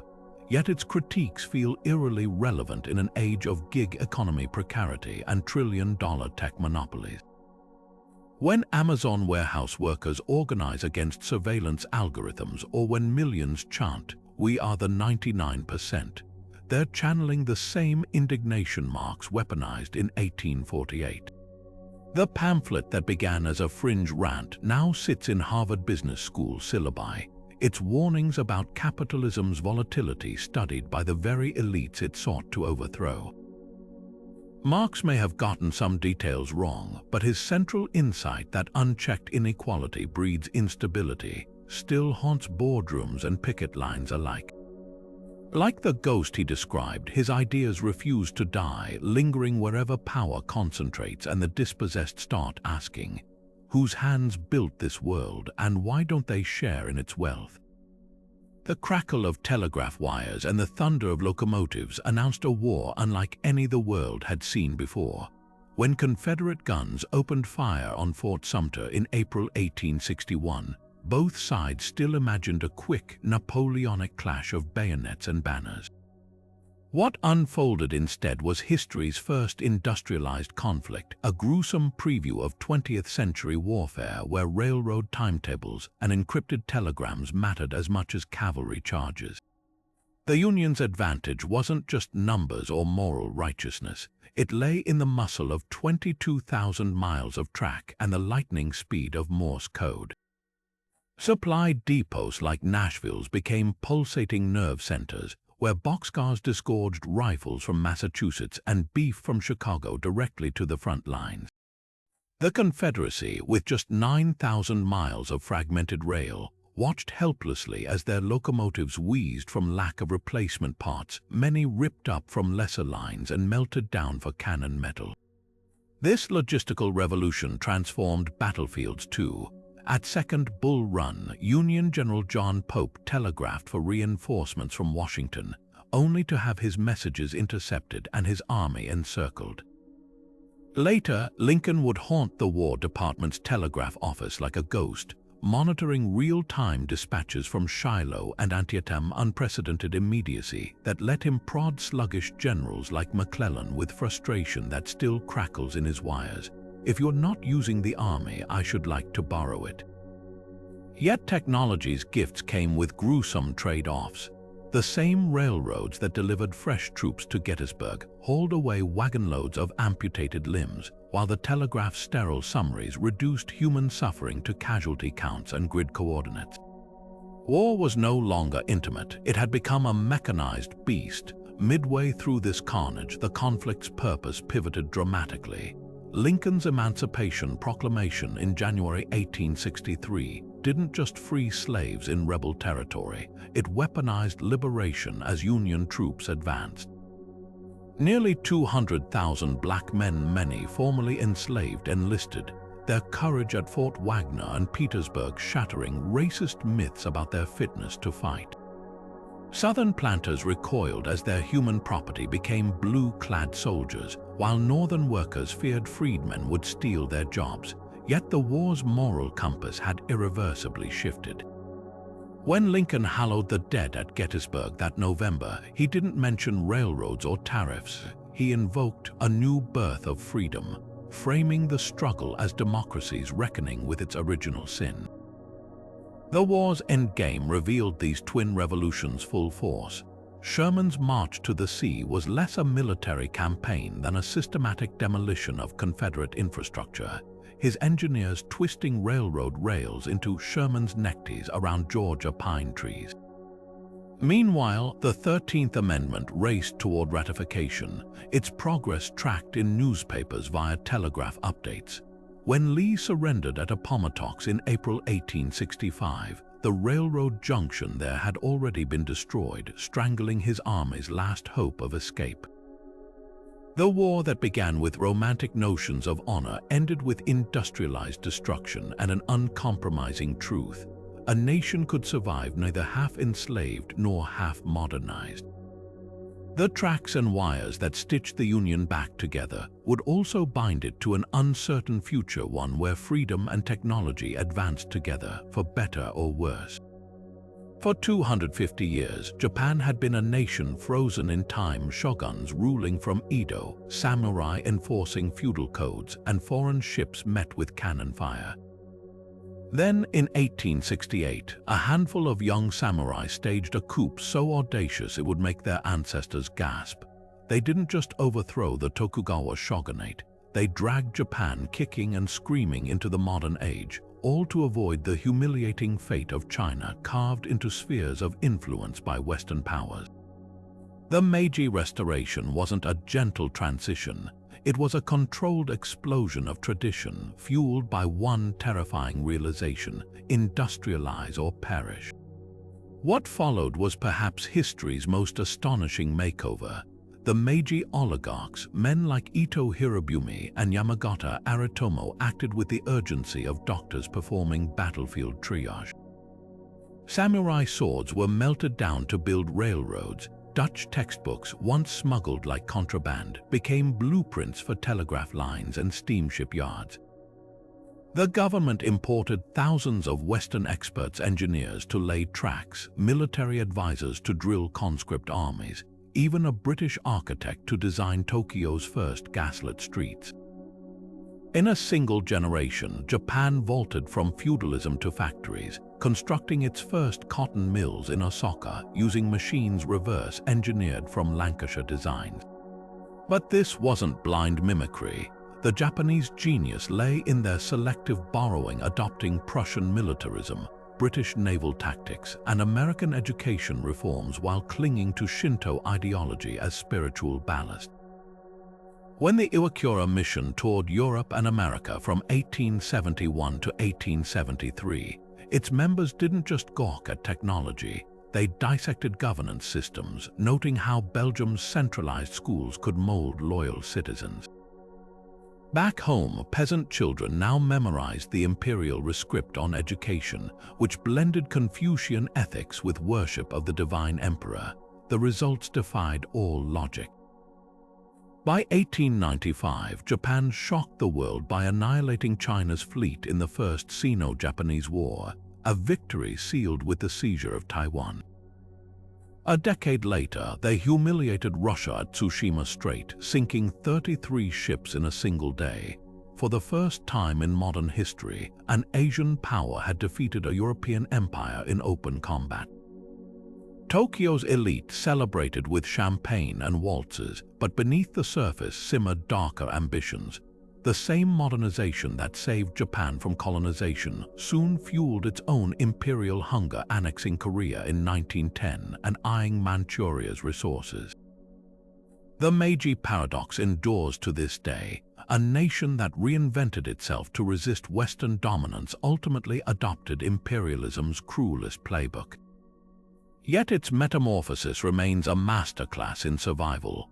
When Commodore Perry's black ships first breached Japan's isolation in 1853, they unwittingly midwifed a phoenix, one that rose from the ashes of feudalism, not with nostalgic resistance, but with the ruthless pragmatism of those who know oblivion is the only alternative to change. The map of Africa as we know it was drawn not by its people, but by men in starched collars who'd never set foot there. In 1884, 14 European powers gathered in Berlin's opulent Wilhelmstrasse palaces to carve up a continent like a cake at a diplomatic tea party. No African rulers were invited. The rules simple: claim land by planting flags and showing effective occupation, a phrase that masked the brutal reality of gunboats and Gatling guns. What emerged from those velvet-draped rooms were borders so arbitrary they sliced through ethnic groups, ancient kingdoms, and trade routes with the casual precision of a child's crayon. The Congo River Basin, for instance, became King Leopold II's personal fiefdom, a decision that would lead to the deaths of millions under his rubber terror. Meanwhile, the Sahara's invisible lines ignored Tuareg caravan trails, and the straight-edge borders of Libya and Egypt paid no heed to Bedouin tribal lands. This geographic violence had immediate consequences. The Hiro and Nama peoples of modern-day Namibia found themselves trapped in German Southwest Africa, where a policy of Vernichtungsbefehl extermination order in 1904 nearly erased them from history. In Rwanda, Belgian colonizers weaponized the distinction between Hutu and Tutsi, previously fluid social classes, into rigid ethnic identities, issuing identity cards that decades later would become death warrants during the genocide. Even natural resources were divided with absurd disregard. The Bakongo people woke up to find their homeland split between French Congo, Belgian Congo, and Portuguese Angola, their familial ties severed by colonial cartography. The Berlin Conference didn't just partition land, it engineered lasting chaos. By privileging European rivalries over local realities, it created nations with no shared identity beyond colonial bureaucracy. When independence movements surged in the mid-20th century, these artificial states inherited borders they couldn't alter without war. Nigeria's civil war in the 1960s, fought over the oil-rich secessionist region of Biafra, echoed the British decision to merge hundreds of ethnic groups into a single colony. Sudan's north-south divide, exacerbated by British favoritism toward Arab elites, eventually split the country in two after decades of bloodshed. Today, jihadist groups like Boko Haram exploit these inherited fractures, rallying marginalized communities against governments still shaped by 19th-century whims. Yet the conference's most insidious legacy was psychological. It reduced cultures with millennia of history to pawns on a European chessboard, embedding the idea that African sovereignty was negotiable. When the Organization of African Unity vowed in 1963 to preserve colonial borders, fearing endless wars if redrawn, they trapped nations in a paradox, clinging to borders designed to exploit them because the alternative seemed worse. The scars of Berlin aren't just lines on maps, they're mass graves, oil wars, and refugee crises. A diplomatic handshake in 1885 still tightens its grip on the present, proving that when empires draw borders in ink, they're often writing their victims' futures in blood. A sunny morning in Sarajevo, June 28, 1914, should have been a day of celebration. Archduke Franz Ferdinand, heir to the Austro-Hungarian throne, rolled through the streets in an open car with his beloved wife Sophie, there to inspect military maneuvers. But lurking in the crowd was Gavrilo Princip, a 19-year-old Bosnian Serb with a pistol and a head full of nationalist fury. When his first comrade failed to throw a bomb at the motorcade, Princip thought the plot had collapsed until fate intervened. The Archduke's driver took a wrong turn, stalling right in front of the very cafe where Princip sat nursing his disappointment. 2 shots later, Ferdinand and Sophie were dead, and Europe's delicate house of cards began toppling. What followed wasn't just a war, it was a catastrophic failure of imagination. Austria-Hungary, itching to crush Serbian nationalism, issued an ultimatum so harsh it was designed to be rejected. Russia, self-proclaimed protector of the Slavs, mobilized in Serbia's defense. Germany, bound by secret treaties to back Austria, declared war on Russia, and then France just to be safe. When German troops marched through neutral Belgium to outflank the French, Britain's honor-bound commitment to Belgian sovereignty yanked them into the fray. Alliances meant as deterrents had become suicide pacts, dragging empires into a conflict none of their leaders truly understood until it was too late. The battlefield reality shattered every romantic notion of war. Gone were the days of colorful uniforms and heroic cavalry charges. This was industrialized slaughter, where machine guns mowed down 10,000 men in an afternoon at the Somme, and chlorine gas turned trenches into choking hellscapes. Battle plans drawn up for 6-week campaigns stretched into 4-year nightmares, with soldiers burrowing like rats into networks of mud and corpses. The very technologies meant to modernize warfare, tanks, airplanes, flamethrowers, only amplified the carnage, while generals on both sides kept ordering the same futile frontal assaults, as if sheer stubbornness could overcome bullets. Yet the war's greatest tragedy wasn't just its scale, but its absurdity. Soldiers freezing in the Alps fought over peaks with no strategic value. The Christmas truce of 1914 saw enemies trading carols and soccer games only to resume killing the next day. Behind the lines, civilians starved under blockades, while war profiteers grew fat on contracts for shoddy boots and faulty artillery shells. The war to end all wars became a self-perpetuating machine, consuming lives long after its original purpose had been forgotten. When the guns finally fell silent in 1918, 9 million soldiers lay dead, empires had crumbled, and the world lurched forward not toward peace, but toward an even darker abyss. The shot that killed Franz Ferdinand didn't just start a war, it broke the old world order beyond repair, leaving a vacuum where extremism and disillusionment festered. The 20th century's horrors were born not in the trenches, but in the reckless confidence of men who thought they could control the avalanche they'd set in motion. Petrograd in February 1917 was a city at the breaking point. 3 years of World War I had bled Russia dry. Its trains stalled from lack of coal, its bread lines stretching for blocks, its frostbitten soldiers deserting by the thousands. When women textile workers marched on International Women's Day demanding bread and peace, they sparked strikes that spread like wildfire. Within days, the Tsar's own troops mutinied, turning their rifles against police.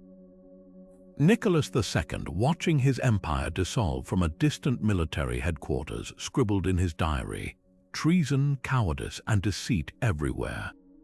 His abdication a week later marked the end of 300 years of Romanov rule, a revolution so sudden even its leaders were stunned. The February Revolution wasn't orchestrated by radicals. It was a spontaneous explosion of exhaustion, with liberal politicians scrambling to form a provisional government just as workers' councils, called Soviets, mushroomed in barracks and factories. This temporary government, led by Alexander Kerensky, inherited an impossible balancing act.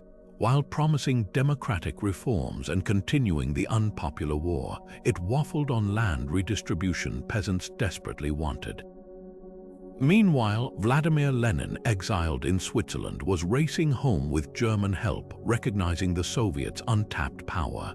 His April theses, delivered from an armored train at Finland Station, electrified the left: peace, land, and bread. became the rallying cry, rejecting cooperation with the provisional government. While Kerensky gave passionate speeches, Lenin's Bolsheviks quietly organized, infiltrating soldiers' committees and printing newspapers that denounced the war as imperialist butchery.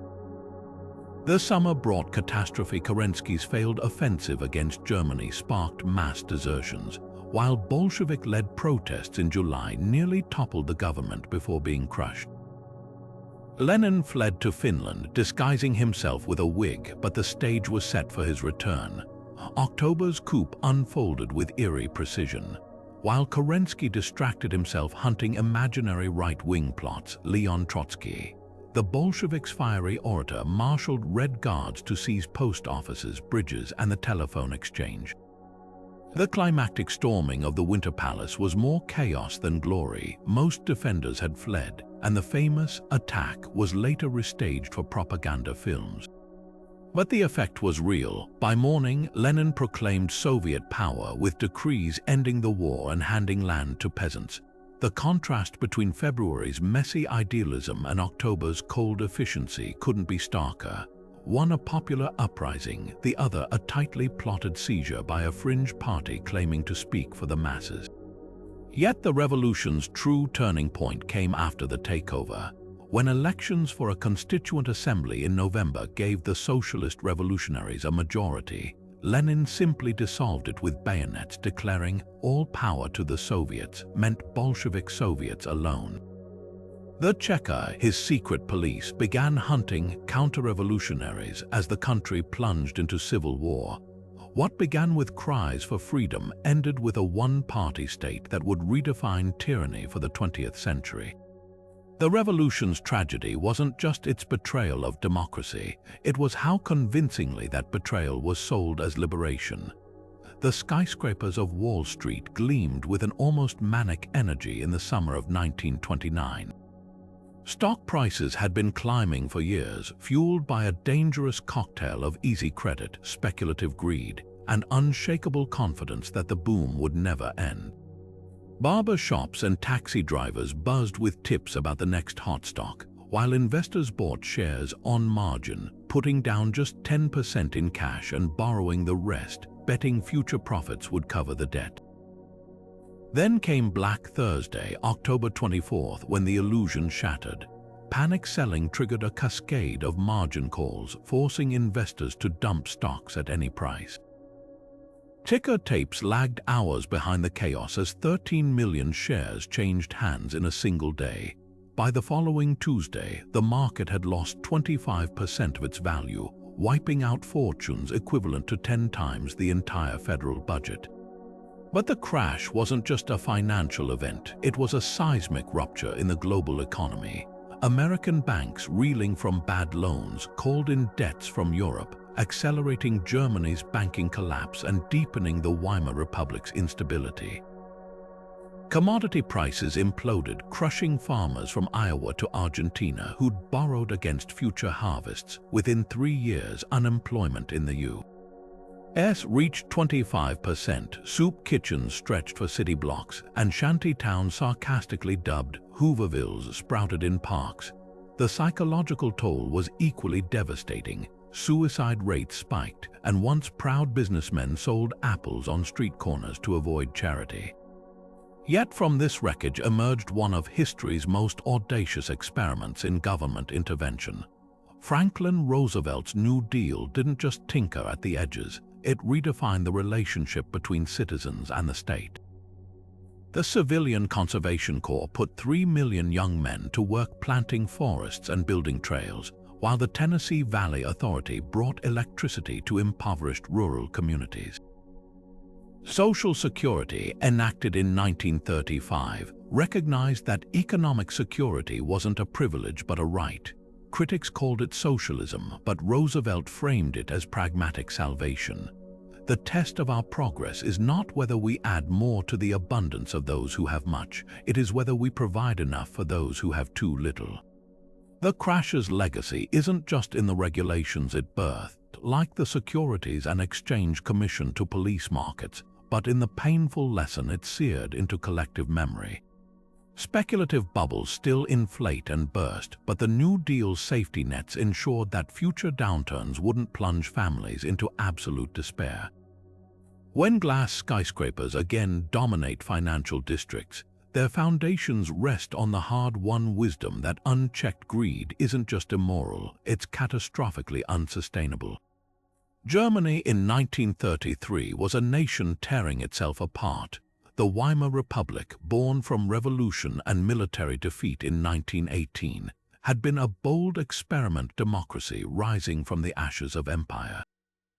Its constitution granted free speech, women's suffrage, and proportional representation, safeguards meant to prevent another dictatorship, yet these very protections became its undoing. Hyperinflation in 1923 left families pushing wheelbarrows of cash just to buy bread, eroding faith in the system. Then came the Great Depression, throwing 6 million Germans out of work and turning middle-class savings into dust. It was in this chaos that a failed artist and wartime corporal, Adolf Hitler, found his moment. The Nazis didn't seize power in a single coup, they exploited democracy to strangle it. Hitler's early beer hall putsch in 1923 had been a fiasco, landing him in prison, but his trial became a propaganda stage where he denounced the November criminals who'd signed the Versailles Treaty. Paroled early, he rebuilt the Nazi Party into a disciplined machine, blending paramilitary terror with electoral strategy. Brownshirt thugs beat political opponents in the streets while Goebbels orchestrated radio broadcasts and mass rallies, turning politics into spectacle. By 1932, the Nazis were the largest party in the Reichstag, though they'd never won a majority. President Hindenburg and the conservative elite fatally underestimated Hitler, believing they could control him as a puppet chancellor. On January 30, 1933, backroom deals handed him the keys to government. Within weeks, the Reichstag fire, likely set by a Dutch communist but blamed on leftists, became the pretext for the Enabling Act. This law, passed with a mix of intimidation and backroom deals, let Hitler rule by decree, bypassing parliament entirely. The Weimar's checks and balances crumpled like paper. Trade unions were dissolved, rival parties banned, and the Gestapo began disappearances. Even Hindenburg's death in 1934 became an opportunity. Hitler merged the presidency and chancellorship, swearing loyalty not to the constitution but to himself. The lesson wasn't just about one man's ambition. Weimar's collapse showed how democracies can hollow themselves out from within. Its electoral system allowed fringe groups to paralyze governance, while elites, fearing communism more than fascism, chose the devil they didn't understand. The press, though free, often normalized extremist rhetoric for ratings or profit, and when the SA's street violence went unchecked, it became a tool to silence dissent. Hitler didn't just rise, he was handed power by those who thought the rules would bind him, only to discover too late that fascism plays by no rules at all. What began as ballot boxes ended in book burnings, proving that democracy isn't just a system, it's a culture, and when that culture fractures, the consequences rewrite history. Winter gripped Stalingrad in November 1942, trapping the German Sixth Army in a frozen nightmare. What Hitler had called the Rat War had backfired spectacularly. His obsession with capturing Stalin's namesake city turned into history's deadliest showdown. The Soviet strategy was brutal in its simplicity. Let the Germans bleed themselves dry in street-by-street fighting, then encircle them. Operation Uranus, launched in a blizzard, caught the overstretched Axis forces off guard. Romanian and Italian troops holding the flanks crumbled under Soviet tank divisions, snapping the trap shut. Inside the pocket, temperatures plunged to -30 degrees Celsius. Frostbite withered fingers too stiff to pull triggers, while starving soldiers boiled leather belts for broth. When Field Marshal Paulus finally surrendered in February 1943, 91,000 emaciated Germans marched into captivity. Only 6,000 would ever return home. The battle wasn't just a defeat, it shattered the myth of Nazi invincibility. Stalin's factories, relocated beyond the Urals, now outproduced Germany in tanks and planes. The Eastern Front became a meat grinder, swallowing entire divisions while Soviet morale hardened into steel. Meanwhile, 5,000 miles to the east, a different kind of turning point unfolded in the Pacific's vast expanse. Midway Atoll, an inconspicuous speck of land, became the stage for a battle dictated not by trenches but by encrypted cables and daring pilots. Thanks to codebreakers who cracked Japan's naval ciphers, Admiral Nimitz knew Admiral Yamamoto's plan to lure American carriers into a trap. What Japan didn't anticipate was the U.S. dive bombers arriving at the perfect moment when Japanese decks were crammed with refueling planes. In 5 fiery minutes, the Akagi, Koga, Soryu, and Huryu vanished beneath the waves, taking with them Japan's veteran pilots and naval supremacy. The battle's brilliance lay in its asymmetry. Japan lost irreplaceable assets, while America's industrial might could churn out new carriers faster than Tokyo could rebuild its navy. Midway didn't just level the playing field, it reversed the momentum, unlocking the island-hopping campaign that would push Japan toward surrender. Then came June 6, 1944, D-Day, the most intricately orchestrated gamble of the war. Normandy's beaches became a tableau of chaos and courage as 156,000 Allied troops stormed fortified cliffs under murderous fire. Omaha Beach alone saw 2,000 casualties in the first hours, its sands strewn with shattered landing craft and the drowned bodies of men weighed down by gear. But Hitler's fatal indecision played into Allied hands. Convinced the real invasion would come at Calais, he delayed releasing panzer divisions until it was too late. The Allies' secret weapon, Operation Fortitude, a masterpiece of deception involving inflatable tanks and fake radio traffic that kept German forces pinned down. By securing a foothold in France, the Allies forced Germany into a two-front war it could never win. Within 11 months, Soviet troops would batter their way into Berlin, while Allied forces closed the Vise from the west. These 3 battles, Stalingrad, Midway, D-Day, shared a common thread. They transformed the war's trajectory not through luck, but through strategic ingenuity and the relentless weight of industrial logistics. The Axis powers, for all their early blitzkrieg triumphs, fatally underestimated their enemy's capacity to adapt and endure. In the rubble of Stalingrad's factories, the wreckage of Japan's carriers, and the blood-soaked sands of Normandy, the war's outcome was no longer a question of if but when. The world's fate hinged on these crucibles, proving that even the darkest hours of tyranny could be outlasted by the unyielding will of those fighting for survival. The morning of August 6, 1945, dawned clear and quiet over Hiroshima. Beneath the Enola Gay's humming propellers, the city's rivers and bridges gleamed in the sunlight, unaware that history was about to pivot in the blink of an eye. At 8:15, the bomb bay doors opened, releasing Little Boy, a weapon so alien in its power that even its creators weren't entirely certain of its effects. The flash that followed vaporized everything within a half-mile radius, fused tiles to pavement like glass, and left shadows of vanished humans etched onto walls. Yet the true horror unfolded in the days that followed, as survivors with melted skin wandered blindly through radioactive ruins, drinking sewer water to quench burns their doctors couldn't comprehend. 3 days later, Nagasaki suffered the same fate. Emperor Hirohito, who'd previously resisted surrender, finally addressed his people in a recorded broadcast, his voice trembling with the unthinkable. Japan would yield unconditionally. Was this the only way to end the war? Proponents argue the bombing saved millions of lives, both Allied soldiers and Japanese civilians, by averting a bloody invasion of the mainland.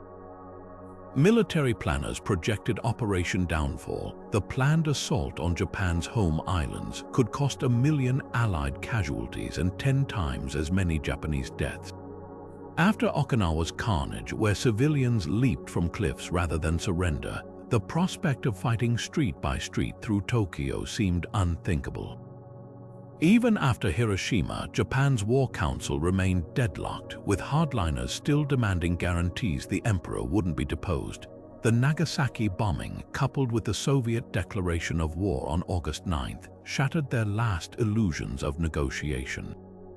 Yet the moral calculus grows murkier under scrutiny. Critics point to the U.S. Strategic Bombing Survey's conclusion that Japan likely would have surrendered by late 1945 without the bomb, given the naval blockade and firebombing campaign that had already reduced Tokyo and 66 other cities to ash. The choice to target civilian centers rather than an isolated military installation raised agonizing questions about the deliberate infliction of mass suffering. And then there's the Pandora's box argument. By demonstrating nuclear weapons in combat, the U.S. normalized their use, triggering an arms race that still hangs over humanity like Damocles' sword. The same technology that ended World War II introduced a new existential threat, where a single miscommunication or malfunction could erase civilizations in minutes. Hiroshima's legacy is a paradox of relief and remorse. The bombings did end the war, sparing countless lives in the Pacific theater, but they also inaugurated an era where human ingenuity could outpace its own wisdom, where the power to destroy became inseparable from the power to deter. Every non-proliferation treaty, every close call during the Cuban Missile Crisis, every modern debate over AI-controlled arsenals traces back to those 3 days in August, proof that even necessary choices can haunt us across generations. The mushroom clouds over Japan didn't just end a war, they forced humanity to stare into the abyss of its own potential annihilation, a reckoning we've been grappling with ever since.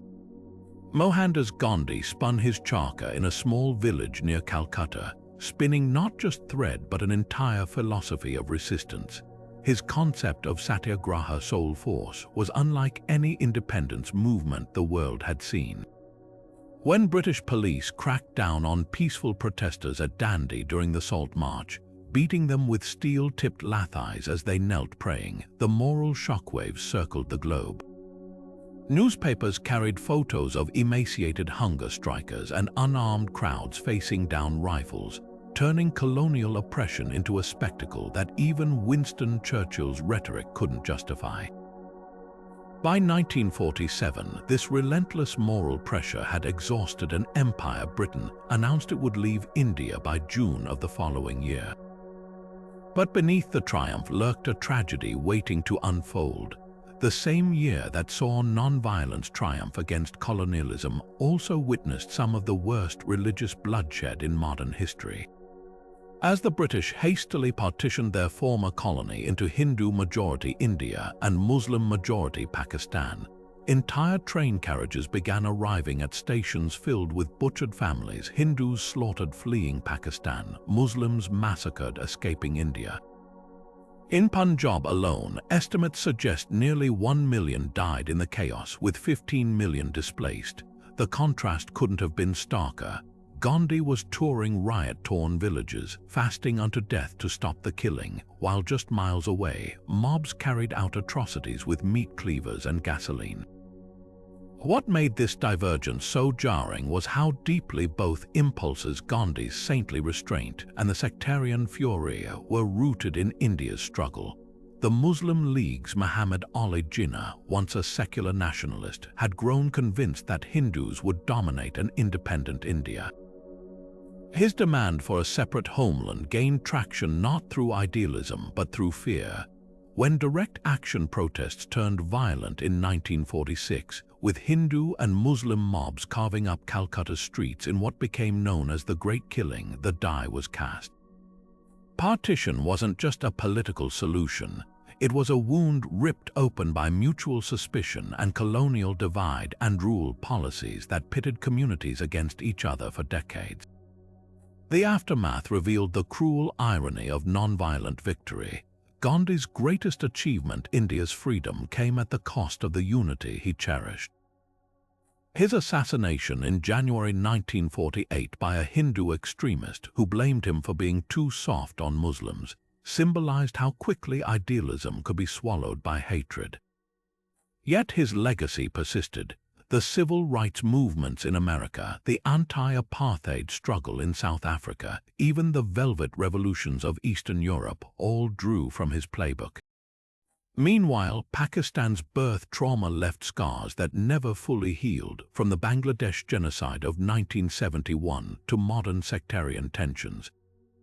Partition proved that liberation and chaos could be two sides of the same coin. The British left, but the borders they scribbled in haste became fault lines that still tremble today. Gandhi's spinning wheel sits in museums now, but the lesson of 1947 remains. Freedom won without unity is a Pyrrhic victory, and the ghosts of those who died crossing borders still whisper warnings to every nation built on division. The clock struck midnight on May 14, 1948, as David Ben-Gurion stood beneath a portrait of Theodore Herzl in Tel Aviv's art museum. Outside, the streets teemed with crowds singing Hatikva, the hope that had sustained Jewish dreams of a homeland through 2,000 years of exile. With a declaration less than 1,500 words long, Ben-Gurion gave those dreams a name: Israel. The moment was electric. Holocaust survivors weeping in relief telegrammed congratulations from Truman's White House, and Haganah fighters scrambling to defend borders against 5 invading Arab armies. For Zionists, this wasn't just independence, it was redemption, a biblical prophecy fulfilled in the ashes of Auschwitz. Yet the same spring winds carried another story, one written in the dust of abandoned villages. Palestinians call it the Nakba, the catastrophe. As Zionist militias seized strategic roads and wells, entire communities fled or were expelled from their homes. Deir Yassin became a chilling symbol, a village where Irgun fighters massacred over 100 civilians, sparking panic that spread like wildfire. By war's end, 700,000 Palestinians had become refugees, their keys to ancestral homes kept as heirlooms of loss. The UN's proposed partition map, which granted 55% of Palestine to a Jewish state despite Jews owning only 7% of the land, now felt like a colonial carve-up. Arab leaders rejected it outright, while Jewish agencies accepted it as a fragile starting point. The war that followed was as asymmetrical as it was brutal. Israel, though outnumbered, had disciplined units trained in World War II tactics and smuggled Czech weapons. Arab armies, by contrast, were riven by rivalries. King Abdullah of Jordan secretly negotiated with Jewish leaders to annex the West Bank rather than fight for a Palestinian state. When armistice lines were drawn in 1949, Israel controlled 78% of historic Palestine. Jerusalem was split like a contested heirloom, its western neighborhoods Israeli, its eastern alleyways Jordanian. The unresolved consequences still shape headlines today. Palestinian right of return remains a deal-breaker in peace talks, while Israeli settlements expand across the West Bank. The same year that gave Jews a sanctuary after centuries of persecution dispossessed another people, a paradox that fuels endless cycles of protest and retaliation. When rockets arc over Gaza or protesters clash at Jerusalem's Al-Aqsa Mosque, they're reenacting a conflict born in that pivotal spring when two people's tragedies became forever entangled. The founding of Israel wasn't just a new chapter. It was the opening line of a story still being written, where every victory and grievance echoes back to 1948. The skies over Cuba in October 1962 held a secret so volatile it could have rewritten the map of the world overnight. American U-2 spy planes had snapped photographs of suspicious construction near San Cristobal, images that, when analyzed under flickering lights at the CIA's headquarters, revealed the unmistakable profile of Soviet nuclear missile sites. These weren't just defensive weapons, they were medium-range R-12 rockets capable of striking Washington, D.C. in under 13 minutes. For President John F. Kennedy, the discovery was a gut punch. Just 90 miles from Florida, Nikita Khrushchev had quietly turned Cuba into a loaded gun pointed at America's heart. What followed were 13 days of white-knuckled brinkmanship that peeled back the veneer of Cold War diplomacy to reveal raw, calculated terror. Kennedy's inner circle, the Executive Committee or ExComm, debated options ranging from airstrikes to full-scale invasion. The Pentagon's generals leaned hard toward military action, with Curtis LeMay famously growling that anything less would be appeasement, a loaded reference to the failures against Hitler. But Kennedy hesitated. He'd read Barbara Tuchman's The Guns of August about how Europe sleepwalked into World War I and recognized how easily miscalculation could spiral into catastrophe. Instead of missiles, he chose a naval quarantine, a term carefully crafted to avoid invoking the legalities of a blockade, while secretly preparing to trade U.S. Jupiter missiles in Turkey if necessary. Meanwhile, in the Kremlin, Khrushchev faced his own reckoning. His gamble had been twofold: to protect Castro's fledgling revolution from another Bay of Pigs-style invasion, and to level the playing field after America stationed nukes in Turkey and Italy. But now, with U.S. destroyers encircling Cuba and DEFCON 2 declared one step from nuclear war, he realized the chessboard was tilting toward mutual annihilation. The turning point came on October 26 when a frantic letter from Khrushchev reached the White House pleading for a peaceful resolution. Before Kennedy could respond, a second, more hardline message arrived demanding the Turkey missiles be removed. The world held its breath as Bobby Kennedy and Soviet ambassador Anatoly Dobrynin carved out a back-channel deal in the dead of night. The U.S. would publicly pledge not to invade Cuba and privately withdraw its Turkish missiles, while the Soviets dismantled their Cuban sites under UN supervision. The crisis didn't end with a bang, but with a whisper and a chilling lesson. Both leaders had stared into the abyss and blinked, but not before a series of near misses exposed the fragility of human control. A Soviet submarine officer, Vasily Arkhipov, single-handedly prevented a nuclear torpedo launch when his crew, trapped under depth charges and running out of air, voted to fire. The U-2 pilot who accidentally strayed into Soviet airspace during the crisis, prompting MiGS to scramble, nearly triggered retaliation. These near catastrophes birthed the Moscow-Washington hotline, a direct communications link to prevent future misreading of intent. Yet the most enduring legacy lies in what went unsaid. Khrushchev's retreat humiliated him domestically, contributing to his ousting 2 years later. While Kennedy emerged with his reputation burnished, though privately, he confessed the experience left him ashamed of how close they'd come. Cuba remained communist, America kept its Jupiter withdrawal secret for decades, and the missiles became bargaining chips in future arms talks. The crisis proved that even in a duel of superpowers, the real enemy wasn't ideology, but the hubris of assuming escalation could be controlled. Every nuclear standoff since, from Able Archer 83 to North Korea's missile tests, has played out in the shadow of those 13 days when the doomsday clock's hands trembled at 1 minute to midnight. The Florida sun blazed down on July 16, 1969, as a 36-story Saturn V rocket trembled on its launch pad, its 5 massive engines gulping 20 tons of fuel per second.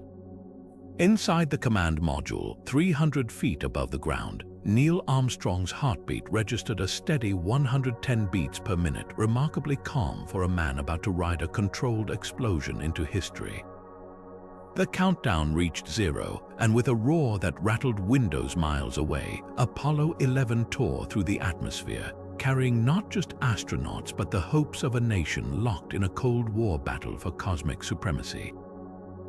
This wasn't just a mission, it was the final lap in a decade-long sprint against the Soviets. The space race had begun with Sputnik's beeping humiliation in 1957, followed by Yuri Gagarin's orbit in 1961, another Soviet first. President Kennedy's response, delivered in a speech at Rice University, was both a gauntlet and a promise. America would land a man on the moon before this decade is out. The audacity of that goal can't be overstated. In 1961, NASA had barely 15 minutes of human spaceflight experience. Engineers had to invent everything from heat shields to lunar navigation from scratch, all while racing against a rival that seemed perpetually ahead. The tension wasn't just technical, it was existential. Every launch was televised, every failure scrutinized. The Apollo 1 fire in 1967, which killed 3 astronauts during a pre-launch test, nearly derailed the program. But by 1969, the pieces were in place. The lunar module's spidery legs, the Eagle's descent engine, and Armstrong's legendary piloting skills. When the Eagle's fuel warning light blinked during the final descent, with just seconds of fuel remaining and the computer overloaded with data, Armstrong coolly took manual control, steering past a boulder-strewn crater to a smooth touchdown. His famous words, "The Eagle has landed," crackled through mission control where engineers wept with relief. But the real magic came 6 hours later when Armstrong descended the ladder. The black and white camera, rigged to the lunar module's leg, captured his boot hovering over the powdery surface before taking that one small step. Back on Earth, 600 million people, a fifth of humanity, watched as he planted the American flag, its nylon fabric stiffened with wire to appear fluttering in the airless void. The symbolic weight was unmistakable. This was Cold War theater at its most sublime. The flag wasn't just marking territory, it was planting a stake in the future, proof that democracy could out-innovate communism. Yet the moon landing's legacy transcends geopolitics. The samples Armstrong and Buzz Aldrin collected 48 pounds of lunar rock, rewrote textbooks on planetary formation. The retroreflectors they left behind still bounce lasers back to Earth, helping us measure the moon's gradual drift away from our planet. And perhaps most profoundly, the iconic Earthrise photo, snapped during Apollo 8's orbit, became the environmental movement's rallying cry, a fragile blue marble suspended in darkness devoid of borders or conflict. The irony, after achieving the impossible, America lost interest. The final Apollo mission launched in 1972, and today, the moon landing exists in collective memory as both a triumph and a question. Was it the end of an era or the first step in a journey we've yet to continue? The space race's finish line became humanity's starting block, but we're still deciding whether to run the next lap. East Berlin in November 1989 was a city holding its breath, a place where decades of division had calcified into something as ordinary as the daily queues for rationed bananas. For 28 years, the Berlin Wall had stood as more than just concrete and barbed wire. It was the physical manifestation of the Iron Curtain, a brutal shorthand for a world split between capitalism and communism.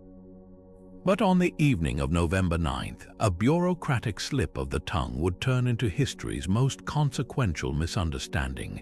Günter Schabowski, a flustered East German official, faced a room of reporters that night to announce relaxed travel restrictions. Pressed for details on when the new rules took effect, he fumbled through his notes before muttering, "As far as I know, effective immediately." That offhand phrase sent shockwaves. Within hours, crowds swarmed checkpoints, demanding guards let them cross. The border officers, outnumbered and bewildered, had received no clear orders. Some made frantic calls to superiors, but the chain of command had dissolved into chaos. By midnight, the guards simply stepped aside, not with force but with resignation. The scenes that followed were pure catharsis. East and West Berliners clambered onto the wall, chipping away at it with hammers and bare hands. Strangers embraced, champagne bottles popped, and impromptu dance parties erupted under the glare of television lights. A West German band played Beethoven's Ode to Joy, the anthem of European unity, while kids perched on shoulders waved sparklers like tiny torches of freedom. The wall, once a symbol of oppression, became a canvas for graffiti declaring, "Wir sind ein Volk," we are one people. Behind the euphoria lay a deeper unraveling. The protests hadn't begun in Berlin but in Leipzig, where weekly Monday demonstrations had grown from a few hundred dissidents to over 300,000.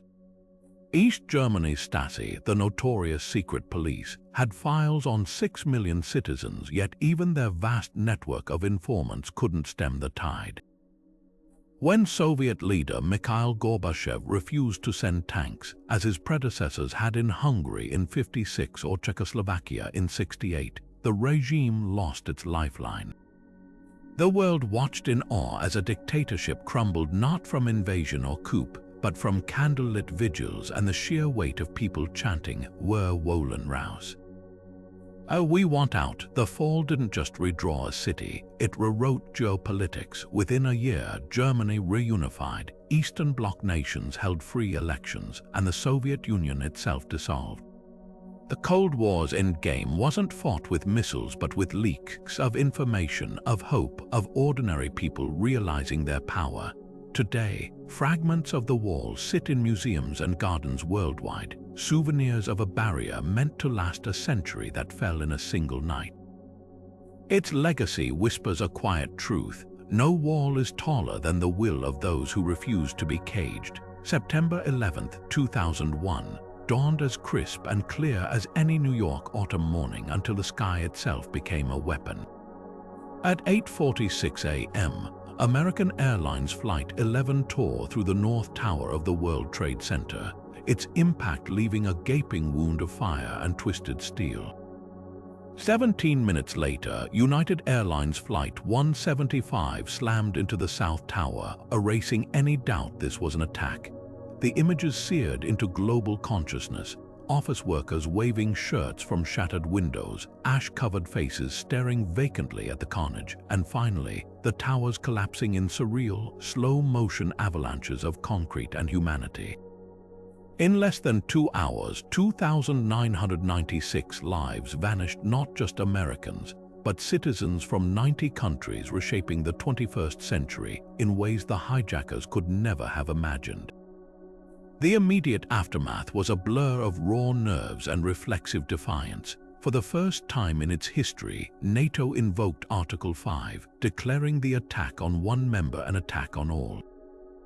Within weeks, US troops invaded Afghanistan, toppling the Taliban regime that harbored al-Qaeda's leader, Osama bin Laden.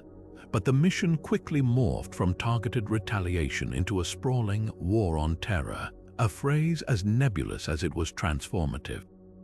The Patriot Act rushed through Congress with minimal debate, expanded surveillance powers to levels unseen since Watergate, while the newly created Department of Homeland Security redefined airport security with body scanners and no-fly lists. Overnight, "See something, say something" became a national mantra, turning everyday citizens into frontline observers in a conflict without borders or clear enemies. Yet the most profound shifts occurred beneath the surface. Guantanamo Bay's prison camps opened in 2002, suspended habeas corpus for detainees labeled enemy combatants, testing the limits of legal and moral boundaries. Enhanced interrogation techniques, waterboarding, stress positions, sensory deprivation became sanctioned tools despite international outcry. Meanwhile, Edward Snowden's leaks in 2013 revealed the staggering scope of mass surveillance. NSA programs like PRISM collecting billions of phone records and internet communications, often without warrants.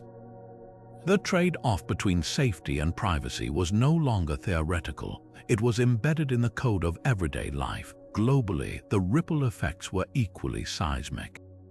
The UK joined the Iraq invasion based on flawed intelligence about weapons of mass destruction, fracturing transatlantic trust and unleashing sectarian violence that birthed ISIS. China leveraged the terrorism label to justify crackdowns in Xinjiang, while Russia conflated Chechen rebels with al-Qaeda to escalate its own brutal campaigns.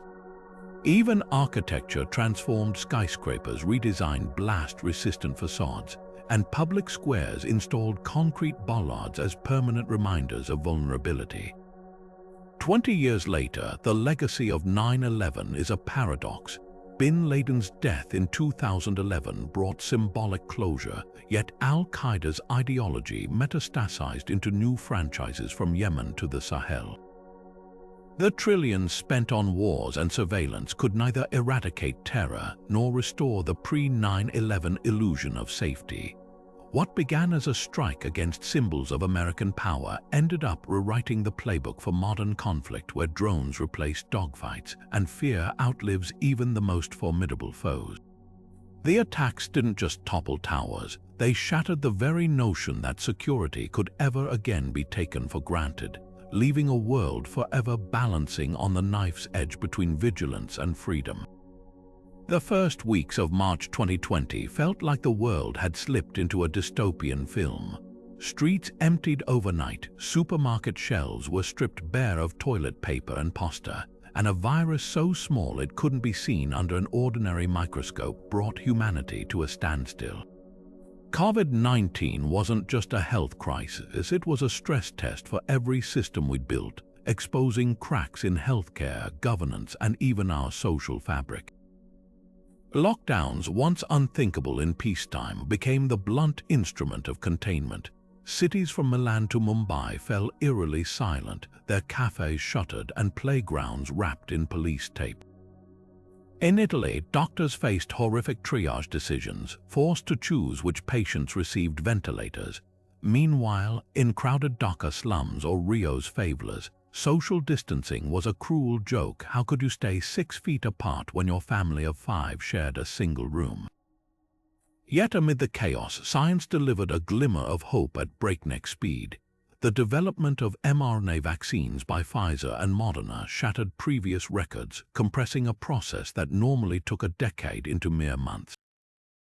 By December 2020, less than a year after the virus's genome was sequenced, nurses in New York were rolling up their sleeves for the first shots. The technology behind these vaccines, using genetic instructions to teach cells to fight the virus, was so revolutionary it felt like science fiction, but distribution told a different story. While wealthy nations hoarded doses, countries like Malawi and Haiti waited months for meaningful supplies. By mid-2021, over 80% of vaccines had gone to high-income countries, leaving the virus free to mutate in under-vaccinated populations, spawning variants like Delta and Omicron. The pandemic's inequalities weren't just global, they cut through neighborhoods. Office workers zoomed from comfortable homes, while delivery drivers risked infection for minimum wage. School closures set back a generation of kids, but the damage wasn't equal. Children with laptops and tutors fared better than those sharing smartphones with siblings. In the US, Black and Latino communities died at disproportionate rates, a legacy of healthcare deserts and frontline work. Meanwhile, billionaires saw their wealth soar as stock markets recovered, fueled by tech and pharmaceutical windfalls.